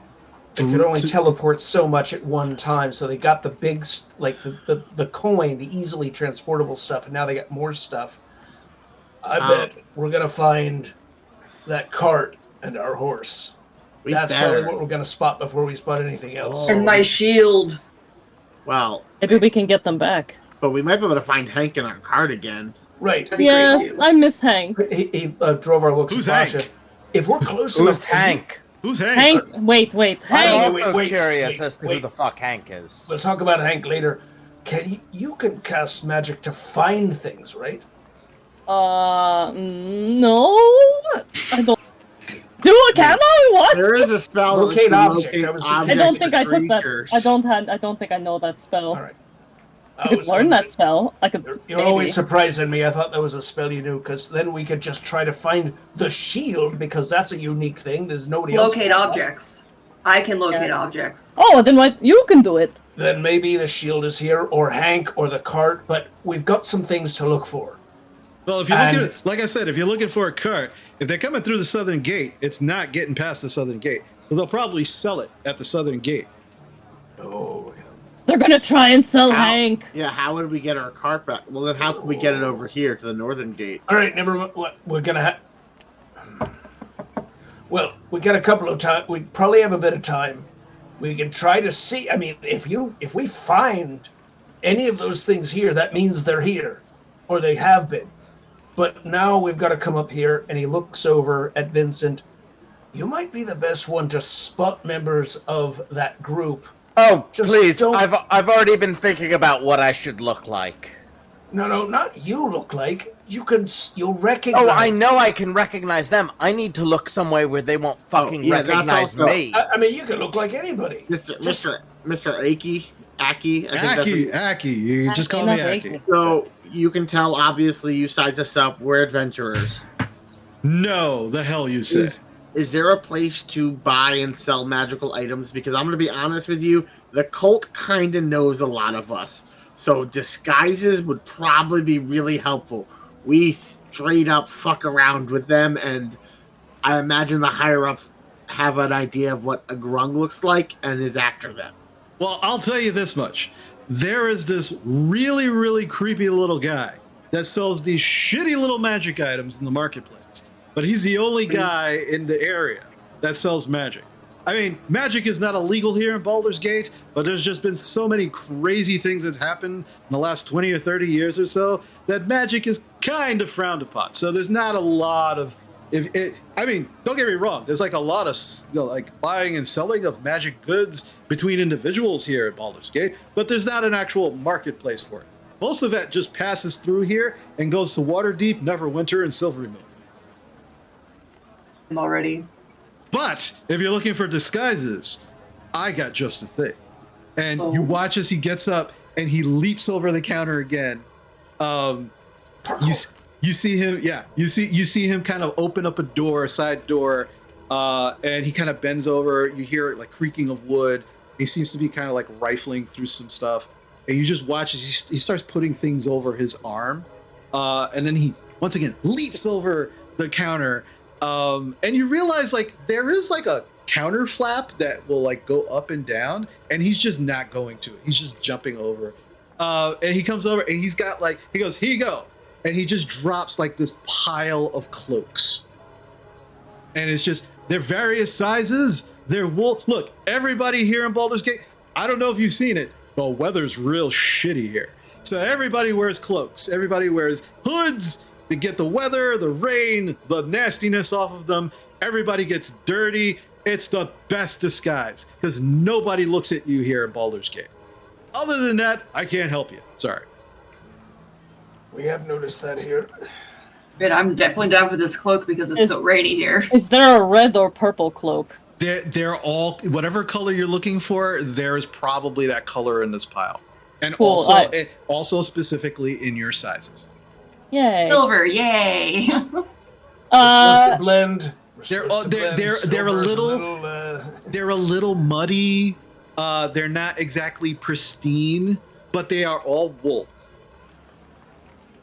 So, what it seems like is we're gonna post up as guards for now, but also watch the southern gate to see if these people show up. Well, I think we should try checking out up here first. I mean, maybe one of us takes a couple of us take a day trip down there just to see if we can pick up on that. But, you know, I know we all miss Hank, and we miss that cart. That cart was pretty Who's Hank? So, alright, so Hank is a horse that was put on the cart by the Wizards Guild from my town in Neverwinter. Oh, he's gonna get sold. Yeah, well, he's like very smart for a horse. He's a war horse, and he got us through a lot of troubles. Like, we spoke to him, and we really like him, so we want to get him back. Yeah, he's going to be worth a lot. Well, hopefully Warhorse, I can yeah. find him. Well, I mean, see. maybe we could just buy it out from the That's what I'm saying. from the people selling it. Let's Yeah, find the guys. Let's find the guys we're trying to find first, and then we're gonna see if we can spot Hank. If not, he's here. That means we can come back for him. Well, look, my advice to you is probably hold up at one of the local taverns here at Blackgate. Trust me, just looking out the window, you'll be able to see everybody coming in and out of this place. All right, so post up in one of the taverns here. You can either go really good ones that I love, Cowardly Manatee, right, and Drowned Pirate. Great places. Okay, if Drowned Pirate, mention my name, you'll get a discount. Valor owes me. All right, he's the owner.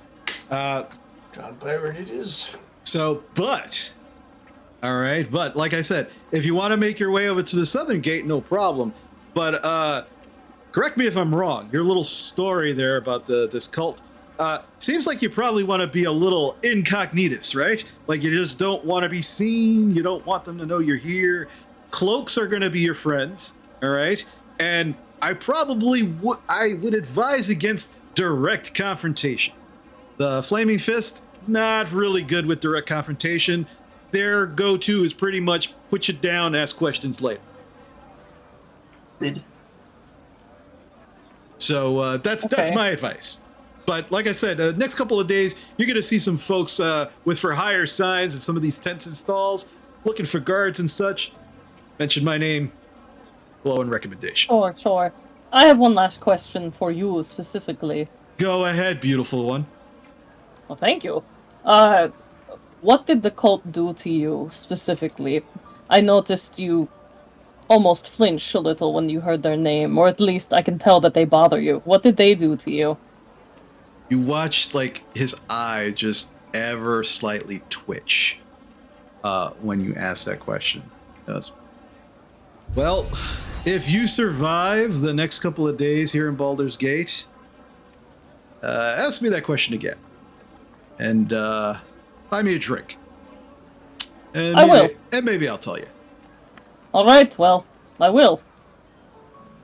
All right. And what about you, short stuff? And he looks at you, Drovar. I'm not buying you a drink. I'll buy you a drink. Oh, well. I mean, I don't want to force myself on anybody, but I mean, you look like an interesting guy. I kneel Insight? over to Amala. Drovar gets all the bitches. Right? Can I roll insight to see if Aki's actually flirting with Drovar? Yeah, roll an insight check.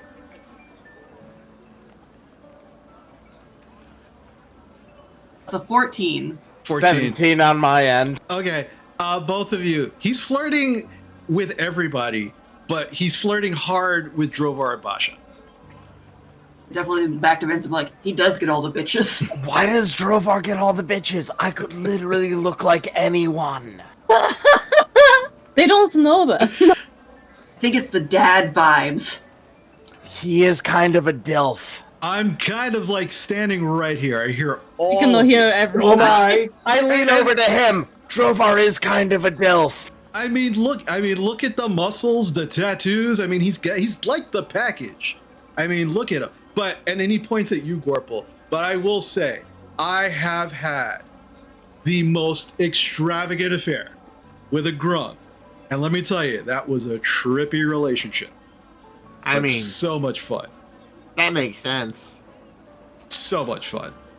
I mean, if you'd like a hit, I have skin. Oh, I'm kind of immune to it right now. But, we were together for 3 years. So Wow. I've kind of built up an immunity to it. Excellent. That's weird. Well, Mr. Drovar, Aki, you should let him buy you a drink. would you know a place that I might could do buy? that, but the only wait a minute. Finally, we're in a city big enough with a lot of different churches. Is there a temple district here? Yeah, there are a few shrines and temples. Depends what god you're looking for. I can tell you Lyra. right now, none of the bad ones. Lyra. He chuckles. He goes, "I knew I liked you." It's not. For a It's friend. not really for me. I gotta. Well, paying some dues. But Okay. I Yeah. gotta check in there. Okay. Yeah. So you want to probably head down. Have you been to the market square yet? With the one loser guy who sells the only magic in the whole place. Where the magic guy is. That's Yeah. one. Yeah, So, we know Yep. where that Yeah, we've been there. all right. So if you follow the road to the left, coming from the northern gate, all right. If you go back down and you hit the marketplace, take an immediate hard left, you're gonna find. You want to definitely go to Reigning Happiness. It is the local whorehouse, and it is also the Temple to Lyra. All right. As they usually are. I'm sorry. The government has said we're no longer to call it the whorehouse. It is it is a building of lady favors, but there's more than ladies there. I mean, Favors are there to be had. If Lyra favors. I guess we'll call it that. I mean, yeah. All right. There you go. Is there a temple or shrine to Bahamut here? I believe there is, but it's in the upper city, and it's kind of hard to get in there. How much would I have to pay a guard to let us in there? You are so cute. Yeah. How many hundreds of gold? That's not gonna happen. Flaming Fist is actually not the guards for the upper city. They actually have their own private security. And let me tell you something. You don't have enough money to pay them what they get or paid. How many religious donations would I need to submit to get a pass to the temple? Honestly, I don't know. I mean, you could try. Please let me know what happens. I really could use Elegant, a I'm good sure laugh. I can get in there. I'm pretty sure I can get into a temple. you actually might have a better chance just Oh, because if you can get are in, then out. never mind. I have nothing to do with this. Your god's dumb. Wow. I didn't want to help you. Oh, Okay. oh, wow. Yeah, there's a lot of weird tension going on there. Throwing you overboard when we were out in sea. All right. It's getting a little They really warm in should've, here, folks. Mr. Aki, since you have, like Just- you said, Just Aki Cutie. You don't Okay, have to call Aki. me. Yeah. do you know any places that would sell masks that would be like combat worthy? I mean, there are a few I- places. Not I- combat worthy masks. You know. Well, I just needed to cover my face, and if in a fight it wouldn't get too jostled, because I'm very distinctive looking. But I think if I covered a lot of my major features, I could pass as a kobold or a goblin. Because again, they're gonna be looking for a grung. I've already have one wanted poster. I'm sure I got a second, but hopefully it's better drawn. Well, I mean, there. I wouldn't say they're like, battle worthy. But there's a nice little leather mask shop, not too far in the marketplace, that they could probably help you. I don't recall the name of it. I'm sorry, but I've not really purchased from them. But I know that they're there. I pretty much I need to make a disguise so I look like another small race that's not grung, because it's pretty obvious, especially since we just fought them. Yeah. I mean, like I'd probably say, like, if you get a cloak and you get a nice like leather mask, you could probably pass yourself off as like a halfling or a gnome. I think you could pull that off. I mean, I have these gauntlets, so my hands aren't really exposed. Hey, I mean, and you have like that nice, beautiful facial structure that really works well with masks. So yeah, it could probably work. Yeah, I have these goggles too. I like the hair. Like that's new. I've not seen hair on a girl before. It's a wig, but I think if I I really figured, yeah. Well, to be fair, I think if I focus real hard on it, I could grow hair with it. That would be amazing. That would be a pretty good disguise. And you'd probably have to let me touch your beard. No, but okay, I'll think about it. Okay, I mean, no, Well, I'm not gonna, my gut reaction is no. All right, I don't want to force myself on anybody, but just if it naturally happens, All right. Well, I mean, Miss Basha here is a follower of Soon. Actually, Really? that's true. Yes. Full body turn, like Oh, thank God! Is it good somewhere else? So when was the last time you worshipped? Actually, not very long ago. We just went to a temple of Soon, recently. Oh, you're those kind of I like all of you. It was for a mission. It was for a mission. Oh, Although- mission. Okay. Right. Okay. I mean, let's think about it. Like anybody who goes to a temple of Soon, it's not really a mission, unless you're working. And let me tell you something. Sometimes I'm working really hard. Well, look at the time. Oh goodness. So is it getting warm in here? I don't know what's happening right now. Where's No, my we're hat? fine. We're fine. Vincent once again leans over to Amala. I can't get a guy for the fucking life of me. What is up with these two? I mean, you can just try to flirt with him back, Vincent, if you're that interested. Nope. I wasn't his first pick, and I'm kind of prissy about this. He spins around to you, Vincent. And he says, "Listen, honey. Here's the thing. You're using illusion magic. When I want to see the true you, I want to see the beauty that is you, not what you think people want to see." All right, fine then. And I use Mask of Many Faces to make myself look completely normal, except there's a black bar covering my groin area because I don't want to make my party uncomfortable. Too late. Just a black bar. Literally all I'm using it for is pranks and clothing. He kind of looks at you and says, "Listen, when you're ready to show me the real you," and I'm not talking about taking the bar away, when you're ready to show me who you really are, without any illusions, wearing whatever clothes that you normally wear that you feel comfortable in, then we can have a talk and we can have a drink if that's what you want. But that's why I when people tend to use illusion magic, I kind of catch on pretty quickly. And it usually tells me that sometimes people are just not 100% comfortable either with me or with themselves. It means I get to be naked. Vincent's now leaning against a corner. I didn't want to drink with you anyway. I was looking for a grumble. All right, look, sweetie, I didn't mean to upset you. Just you can go back to wearing whatever you like. That's fine. I'm just saying I like people who are comfortable with who they are and are willing to show it to the world. That's what I'm attracted to. Not illusions. Though I prefer Dragonborns, I'm sorry. Oh, that's such a shame. I'd like to climb that mountain. Oh my. She just kind of like looks away, like. All right, now that we've gotten to know each other pretty well, let's. Is there anything else that you require? Would you actually like to possibly equip yourselves with anything that you might need for your future endeavors? I have one question about, if we're going to pass ourselves off as caravan guards, we need to determine which. Is there probably going to be only one caravan coming together and it would be these guys are part of it? Or is it like 2 or 3 might be forming at the same time and we got to figure out which one has our target? So I can tell you right off the bat. Hold on one second. He kind of reaches over the counter and he pulls out some papers. And he starts looking through them. He's talking business again.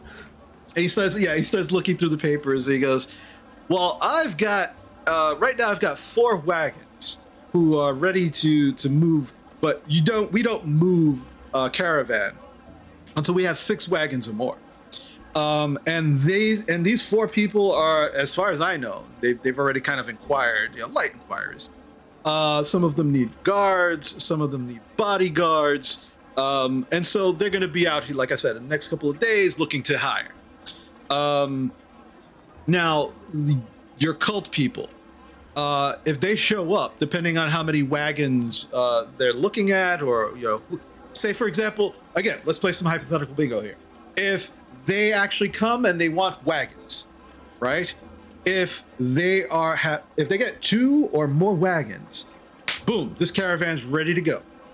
Okay. I don't know if they're going to be hiring. If they are hiring guards and they're looking to hire some people, it might take an extra day or so after that when they hire to actually get the caravan moving.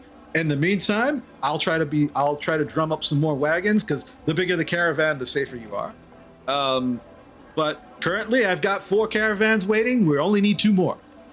I mean, so if we're hired on as guards, basically we'd be probably assigned to a wagon, and that would be sort of, that's the Depends on what their needs are. Yeah, Right, some of them might right. need 2 guards per wagon. You don't know. understood. Okay. and remember, Drovar, they fired and pretty much let go the rest of those mercenaries who weren't like important. They only took like 10 extra people. Like, I know that I have a feeling that I might be able to find 2 people that are still with them that are not part of the cult but are definitely on the payroll. Remember when we were at the camp and I talked to the 2 people? There's Gunther, a half-orc, and Gozer, a tiefling, and they were definitely interested in having me join their team. They said something about the 3 Gs. I don't know. I remember that. It was weird. But the point is, I might be able to track them down if they're here, and if they're here, I'll know the cult's here. And also, if I need a way in that's not as a guard, I might be able to join up with their group as well. All right. Well, I mean, we've got a couple of different options for trying to track these guys down to see if they're here yet.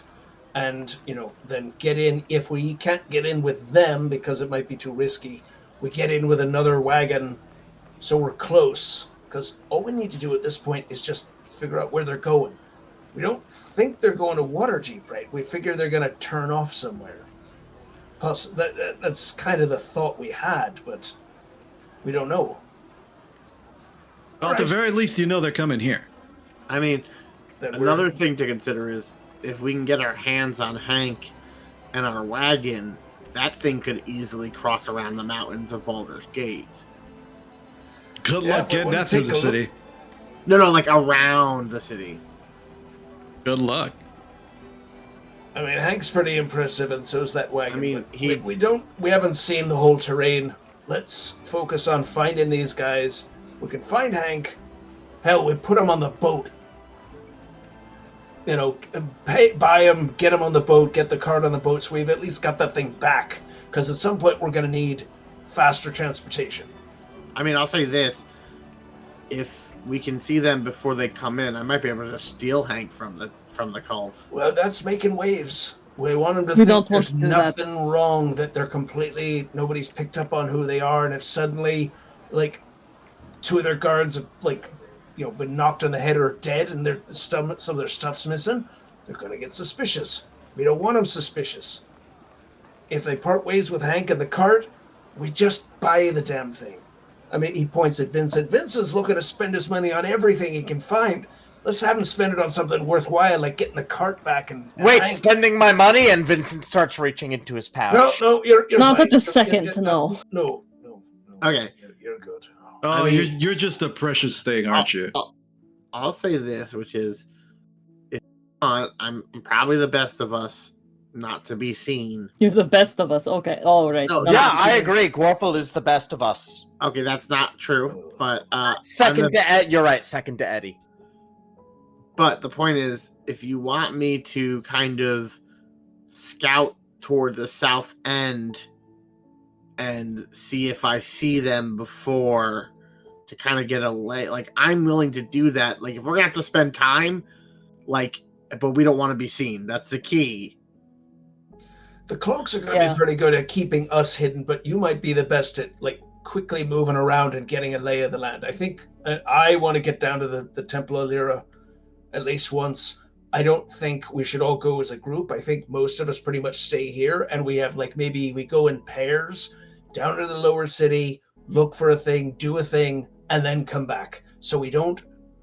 Now, what way do we have if we suddenly find out, oh, we found them, they're leaving, get your ass back up here?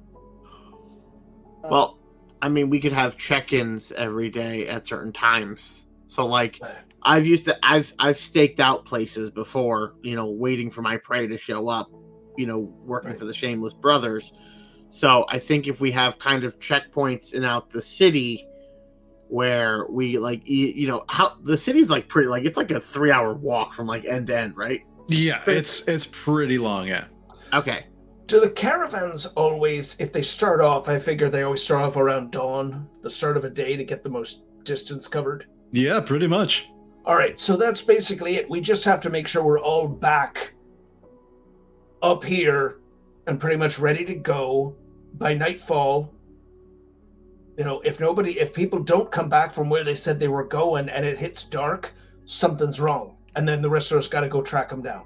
But otherwise, the plan is we all make sure we're back here, ready to go if we have to any particular morning.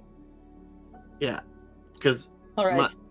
part of my thought was go down to the South City, send Knack out the gate, and have him just fly and see if he sees things. And I'll look through his eyes for a little bit, and then I will learn more if they haven't showed up yet. It's worth a try. And I can also just try to locate items, like, for example, my long lost shield.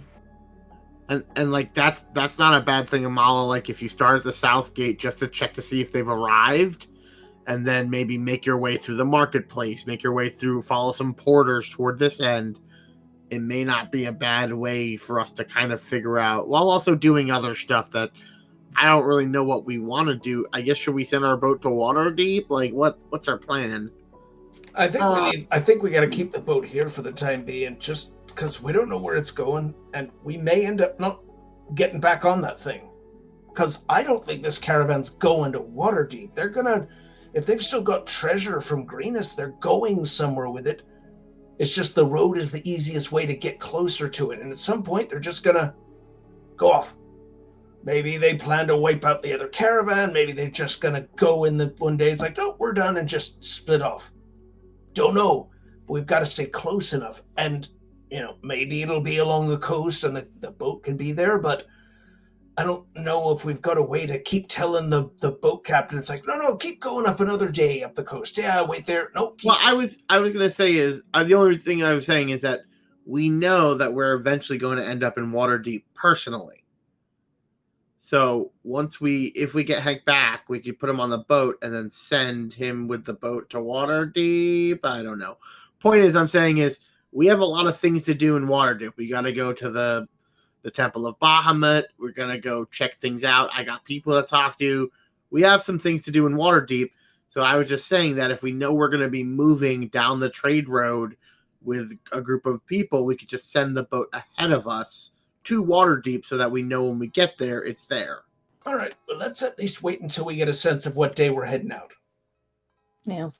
In case we suddenly are like, oh, this is all wrong, we got to get on the boat and go somewhere else. Don't worry, I'm the one who coordinates everything, so I can be able, if we got enough for a caravan, I'll let you know, and I can tell you pretty much when we'll be heading out and when we won't be.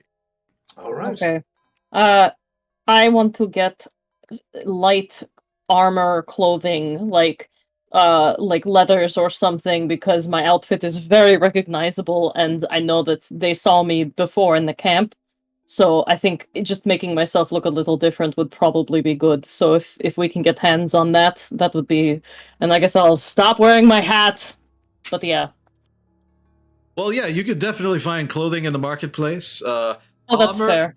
Armor is going to be a little harder to come by. Most of the armor and weapons are made for the flaming fists. So you could, if you want, you could probably talk with some of the guards and see if they can direct you to who makes their things. But that's usually a little in-house. But there's not actually. I mean, you could probably get like daggers and short swords. Little Calimshan definitely does sell wares such as that. You can definitely find just general armors and weapons there. I have a quick question for you, DM. Yes. With my ear to the ground feature, it kind of lets me find like connections that'll give me contacts in cities, in any city I visit. Mm-hmm. Do I think if I spend a little bit of time here, I might be able to try to form some connections to get some information using that feature? Probably, yeah. Yeah, you definitely feel like, considering, because this is an urban environment, at the very least, the city is so big, there's a good possibility that you might know somebody here. Or at the very least have people in common. All right. Yeah, I mean, I did a lot of bounty hunting in my short amount of time in Neverwinter, and so I might know some people. So I think at least maybe not tonight because we're probably gonna go to bed eventually.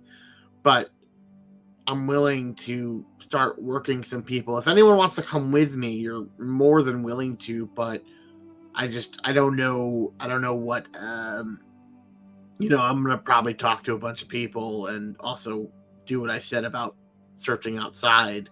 So that's my plan. I don't want to split up from people because I know we were talking about safety and stuff. But I was just thinking that I might be good at making some contacts. Heck, even heading to Little Calamashan.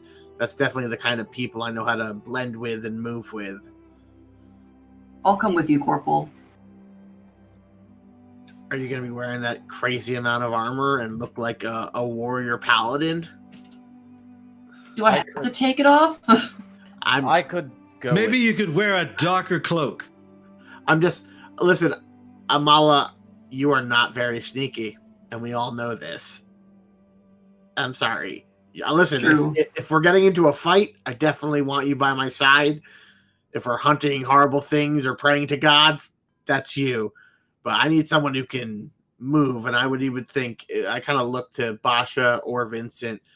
I know Basha knows some things that I know, and she's definitely been around that side of town. But I think Vincent also, his flim-flammery seems to be a skill that has been used. So if we're going to move in pairs, I definitely would want one of them. No offense to you. I definitely want to be there, Amala, but you have God things to do. And I'll tell you, I think if any of us try to come with you to do God things, I think they're not going to let us in. Like, you look fancy enough that they might just let you in because you're a paladin of Bahamut. I'm being serious. Like, they're going to look at me and be like, I'm a backwater grung. They're going to be like, why does he have stick figures and other things and small fetishes and bones?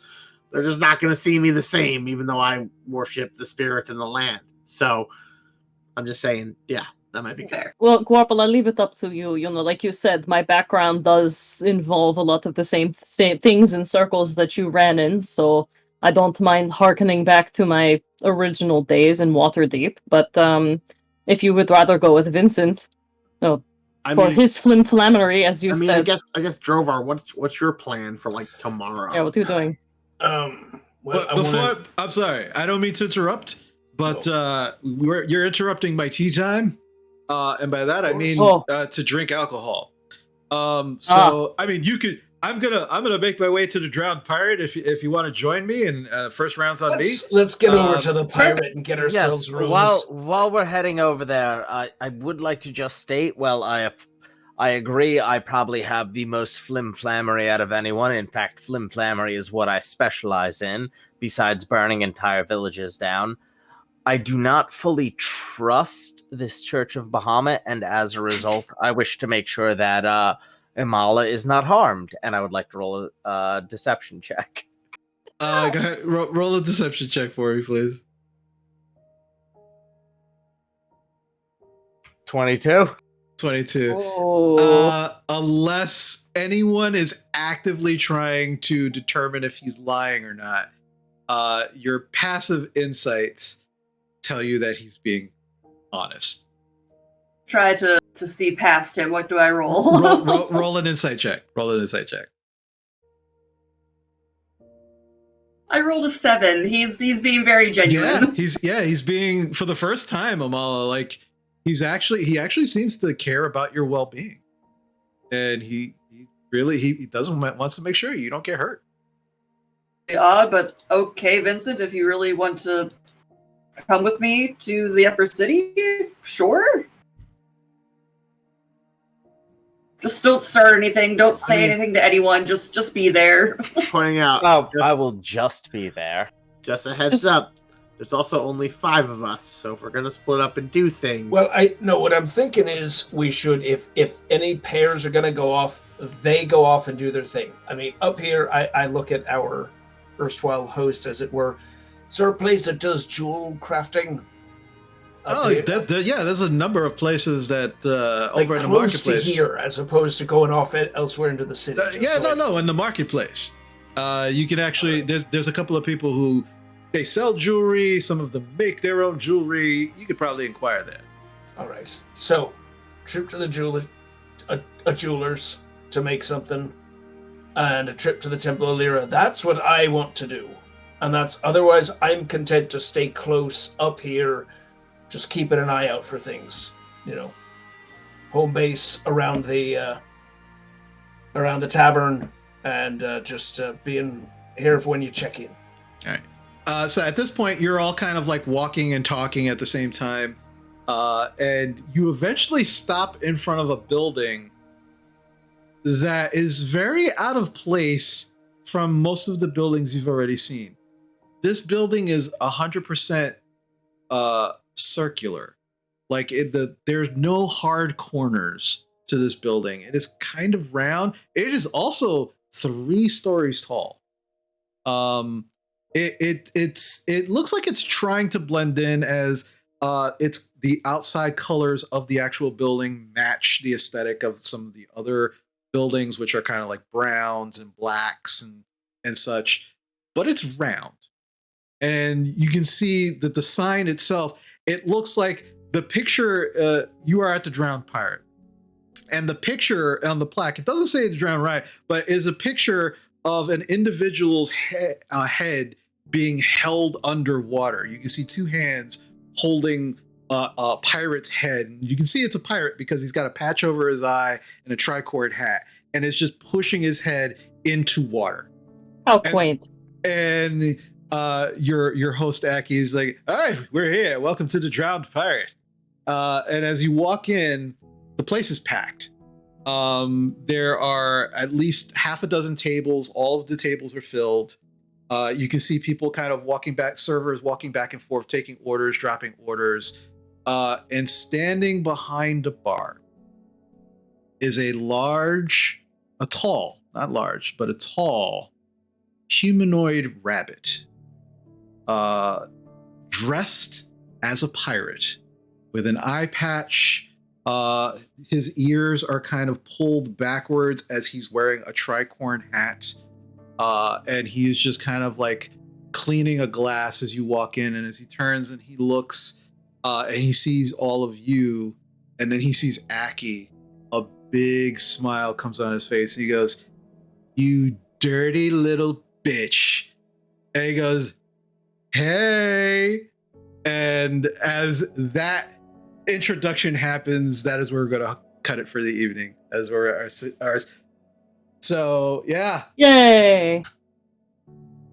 Wow, we got a lot. I wanted to make sure we got a lot done, considering that we're not going to be here next week. So thank you for sticking with us. I know it's late. Thank you everybody for sticking with us. Gonna do some quick shout outs. Good game to my players. That was a great comeback. That we're back. But I want to do some quick shout outs, and then we're gonna end for the evening. Zero Saru gifted a tier 1 sub to Brightline. Thank you for the gifted sub. Appreciate you. That's Zero Saru, by the way. Amazing streamer, amazing gamer, amazing guy. And I'm not just saying that because he's my son-in-law. Okay. Yeah, he's okay. Dragon J5, thank you so much for the follow. Appreciate you so much. Brightline, thank you so much for the raid. Appreciate you. Love you, man. Thank you so much for coming and bringing your folks with you. I hope those of you who are still here enjoyed the craziness that is our D&D sessions. Night Marcher coming in with a raid. Fucking Night Marcher, another amazing streamer, another amazing player, another amazing person. Thank you so much, Night Marcher, for the raid. And for any of the folks still here with the Night Marcher's raid, hope you had fun too as well. Slayer Case, thank you so much for the follow. I love that name. Appreciate you. Envy Wild, thank you for the raid. Appreciate it so much. I hope you had enjoyed yourself, and anybody who came in with the raid enjoyed yourself as well. And last but definitely not least, SS Mordred 455, thank you also for the follow. Appreciate you so much. And appreciate everyone else, anybody else who's been watching, who has stuck with us. Again, this was a very long session. Really appreciate you. Thank you so much for joining us. This is the craziness that you saw tonight is the craziness that always happens at our sessions. And sometimes it even gets crazier. So thank you so much for being here, especially my lurkers. Appreciate you. Love you so much. So we rate whenever we rate end for the night, we do rate off to somebody. So if you can stick around for the raid, follow them if you're so inclined. If you can say hi in chat, great. But at the very least, just watching and being here is all of the support that we really need, and we do appreciate it. So thank you so much. SS Mordred, I am so glad you enjoyed listening to it. I'm really glad that you enjoyed it. Thank you so much. And again, since we're playing, I don't get a lot of time to actually until the end to actually address everybody in chat. But make no mistake, I am seeing everything that's happening in chat. I'm loving everything that I'm seeing. All the people who are coming in, talking. I really do appreciate it. It's so much fun. I love it when new folks show up. So thank you so much for everybody. And remember, we are not going to be streaming next week. We're all on vacation next week, so there's no streams next week. But we will be back the following week, and we will see what happens now that they're at the Drowned Pirate in Baldur's Gate. Yar. Yar. So thank you so much for everybody. Remember, we love you all very much. Be kind to yourself, be kind to others, and we'll see you next time. Take care.